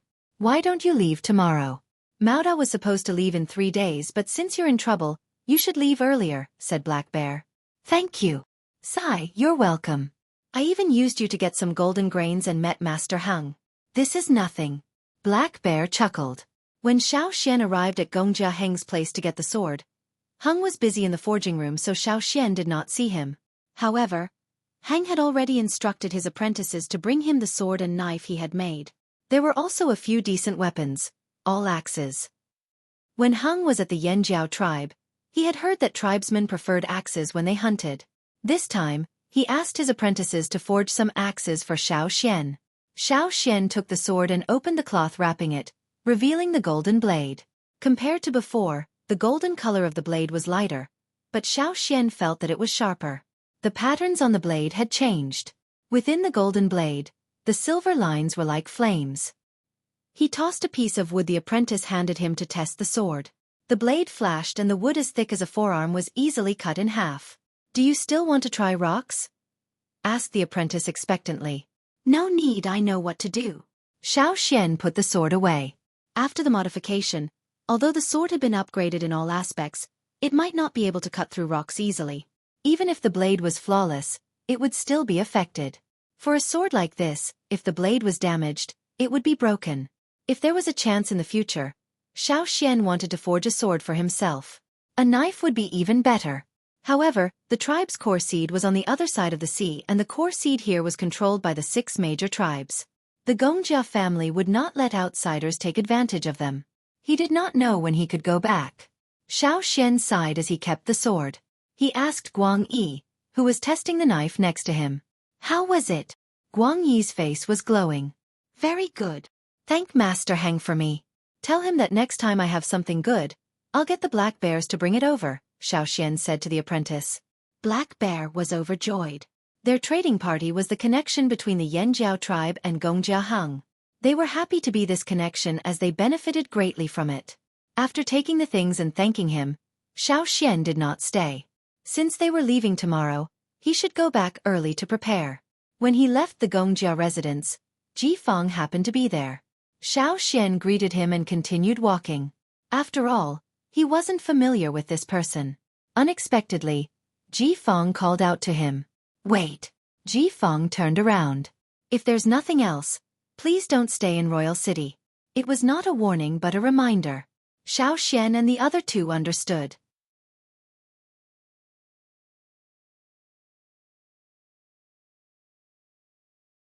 Chapter 449. Since Ji Feng said that, it meant this place was no longer safe. When they returned to the caravan, Black Bear told Xiaoxian his speculation based on Ji Feng's words and attitude. This time, the Linlu tribe was really going to make a move. However, the others would not interfere, they would just watch. Actually, in the eyes of the 6 aristocrats, this is nothing. Even Xiaoxian beating up Lubi, they'll just treat it as gossip. None of this was important enough for the 6 aristocrats to take seriously. So what if Xiaoxian beat up Lubi? What did that prove? Did it prove that the Yanjiao tribe was stronger than the Linlu tribe? No. A tribe's power was not determined by just 1 or 2 people. Plus, whether it was Xiaoxian or Lubi, the prodigy of the Linlu tribe, others might take a second look at them, but in the eyes of the aristocrats, they were just children playing around. This was also the reason why none of the influential figures of the 6 tribes had made an appearance until now. It was because they didn't care about these small squabbles. As for Xiaoxian's life, they did not care. In fact, they were happy to see Xiaoxian suffer. Just because they did not make a move did not mean they did not want to see others make a move. If the Yanjiao people were unlucky in the royal city, they would be happy too. Xiaoxian and Guang Yi listened to Black Bear's analysis. Actually, even if Black Bear did not say anything, Xiaoxian could guess. However, Guang Yi was different. He heard that the people here did not like the Yanjiao tribe and were happy to see the Yanjiao people suffer. They even looked down on their own tribe's elders. What kind of people were they? Pissed. Very pissed. But no matter how pissed they were, it was useless. They could only hold it in. Start a fight? Just the 2 of them, Yanjiao, against the people of the royal city? He was courting death. In the past, when Yanjiao came to the royal city, they always came in groups. With 100 or 200 people, their fighting power was great, and not many people dared to provoke them. As for now, who asked them to come with only 2 people? Even if he wanted to fight, he wouldn't be able to. Aggrieved, too aggrieved. The veins on Guang Yi's forehead were throbbing. He twisted his fingers a few times, but every time he almost reached the hilt of the knife, he would pull it back. He wanted to tear the house apart. But we're leaving tomorrow, so don't think too much about it, Black Bear comforted. Unfortunately, Black Bear's words did not work on Guang Yi. They had to leave the royal city every day. It was not because they wanted to leave, but because they were forced to leave by the situation. They had to leave with grievances and unhappiness. Actually, I'm worried that the Linlu tribe will stop you from leaving the city tomorrow, Black Bear said worriedly. When the roads were sealed off, the Linlu tribe must have sent someone to rob the golden grain fields. If he dared to do this, what else would he not dare to do? This might not be easy to deal with. As they spoke, someone came to report. The people watching the Linlu tribe said that there's something going on there. What do you mean? Black Bear's heart jumped. The person shook his head. We only know that the Lu family has been coming and going frequently. They suddenly went to give gifts to the 6 noble families. They seemed to be planning something. As for what they were planning, they could not find out. After all, they could not enter the core of the noble families. They could not find anyone to investigate further. Continue to keep an eye on them. Send more people, Black Bear said. Yes, sir. After the person left, Black Bear was even more worried. Maybe they've already made their move. Leaving the city tomorrow might not go smoothly. If the Linlu tribesmen stop the caravan when it leaves the city tomorrow, then we fight. Guang Yi gritted his teeth. If they were close to the tribe, he would have led his men to fight already. The tribe's survival depended on fighting. They could not retreat. If they took one step back, they would take a second step, a third step, until they were forced into an even more difficult situation. When his ancestors brought the tribe here, they had fought their way here. The place they lived in today was also won through hard work. Although Guangyi was calm in the tribe, when it came to certain matters, he would not remain silent. However, Guangyi was worried about Xian. Xian's position in the tribe was special. The chief and shaman both valued him. Plus, Xian was the only one from his brother tribe on the other side of the sea. Guangyi was not afraid of anything happening to him. Even if he died here, he would not complain. But Xian could not. Guangyi was conflicted. His facial muscles were almost contorted. Seeing Guangyi's reaction, Black Bear looked at Xian. Xian, what do you think? Black Bear knew that between the two, Xian was the one who made the decision. Plus, this kid had a lot of ideas. Maybe he could think of an easier way to avoid the Linlu tribe? Guangyi looked over too. He actually hoped that Xian could think of a way to avoid them. But another voice was screaming, hoping that Xian's answer would be the same as his. It was extremely contradictory. Xian looked away from the window and said calmly, "Then we fight." The same answer as Guangyi. Guangyi did not know if he was proud or worried. He opened his mouth but remained silent. After receiving their answers, Black Bear sighed and shook his head. "Rest first. I'll bring people to escort you out of the city tomorrow." After Black Bear left, only Guangyi and Xian were left. Guangyi was conflicted. He wanted to persuade them, but before he could, Xian said, "Sleep early. You'll have energy to fight tomorrow." Guangyi shut up. The next morning, Maoda led the team leaving Royal City and loaded the goods onto the bears' backs. Xian and Guangyi went over to help. "Did you sleep well last night?" Maoda was worried that the two would lose sleep because of the Linlu tribe, but they did not look like they slept through the night. "Pretty good," Xian said. "Thank you for your hospitality on this trip to Royal City." Don't mention it. Boss said we got a lot of benefits too," Maoda said with a smile. Then he turned to check on the other bear. When he turned, the smile on his face disappeared. His eyes were filled with worry. The latest news was that the Lu family wanted to stop them. But it was better to wait for boss instructions and see if there was a better way. This time, the Linlu tribe's target was not the black bears, but the black bears would not abandon Xian and Guangyi because of this. They had their principles too. If they abandoned Xian and Guangyi, it would look like they were afraid of the Linlu tribe. Just because of this, they had to accept the challenge. Maoda tugged on the bear's ear. Wasn't it just the Linlu tribe? What was there to be afraid of? Let's fight then. We'll continue what we didn't finish last time. At the royal city gates, the guards yawned as they opened the gates. They were about to stand at the side and chat with their companions when they saw a few familiar figures. Am I seeing things? Why is it young Master Jing from the Ji family? The guard was confused. This young master had never woken up so early. You don't know? Another person asked. Know what? It's not just young Master Jing.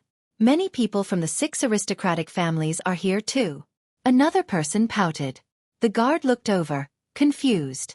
There were a few beast carriages with aristocratic insignia. What day is it today? What are these young masters doing here so early?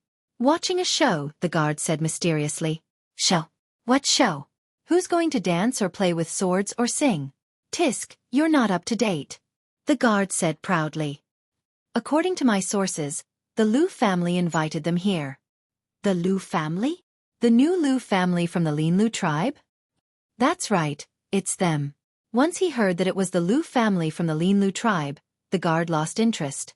Didn't they say that Lubi from the Lu family was beaten up? What's so good about the Lu family? You don't know? If they're beaten up, they won't beat them back? You mean?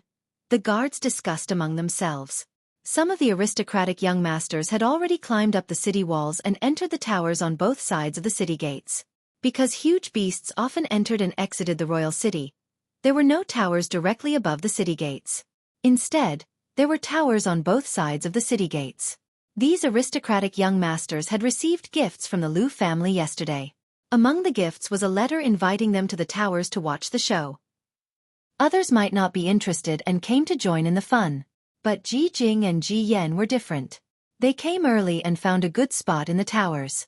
Outside the city gates, EC was sleepily sitting in his family's cattle cart. As he neared the city gates, he shuddered. The atmosphere was not right. The roads near the fields were unsealed today and there would be more carriages. That was why he woke up early to enter the city. But before he entered, he noticed that something was amiss. Looking at the towers on the city walls, he saw many familiar faces early in the morning. What's going on? EC signaled for the coachman to ask the guards at the city gates. Not many of the guards knew about this earlier, but now that the news had spread like wildfire, everyone knew about it. Seeing that they were from the E family and that they were being rewarded, they were in a good mood today. In their excitement, they told the people who came to ask about it. The coachman who came to ask questions went back to EC to relay what the guards said. The Lu family? Yan Jiao? EC thought. He knew that the young man who went to the fields with Ji Ju that day was from the Yanjiao tribe. And there were only 2 Yanjiao tribesmen who came to the royal city. Young master, shall we continue? Asked the coachman. No, you drive the cart back. I'll go up and watch with them. Although EC was a minor figure in the E family, as a descendant of the E family, he had the right to go up the city walls. Seeing that EC had made his decision, the coachman could only follow. When EC walked up the city walls, he noticed that many people had woken up early. Other than the E family, there were people from the other 5 families. Even the people who usually slept like pigs were yawning as they came over. EC did not go into the tower. He could not squeeze in, so he could only watch from the outside. Actually, it was not a bad thing to watch from outside. You're tuning in to the Xueqi's Martial Arts Saga YouTube channel. Don't forget to subscribe and join us on this journey to catch the most captivating stories.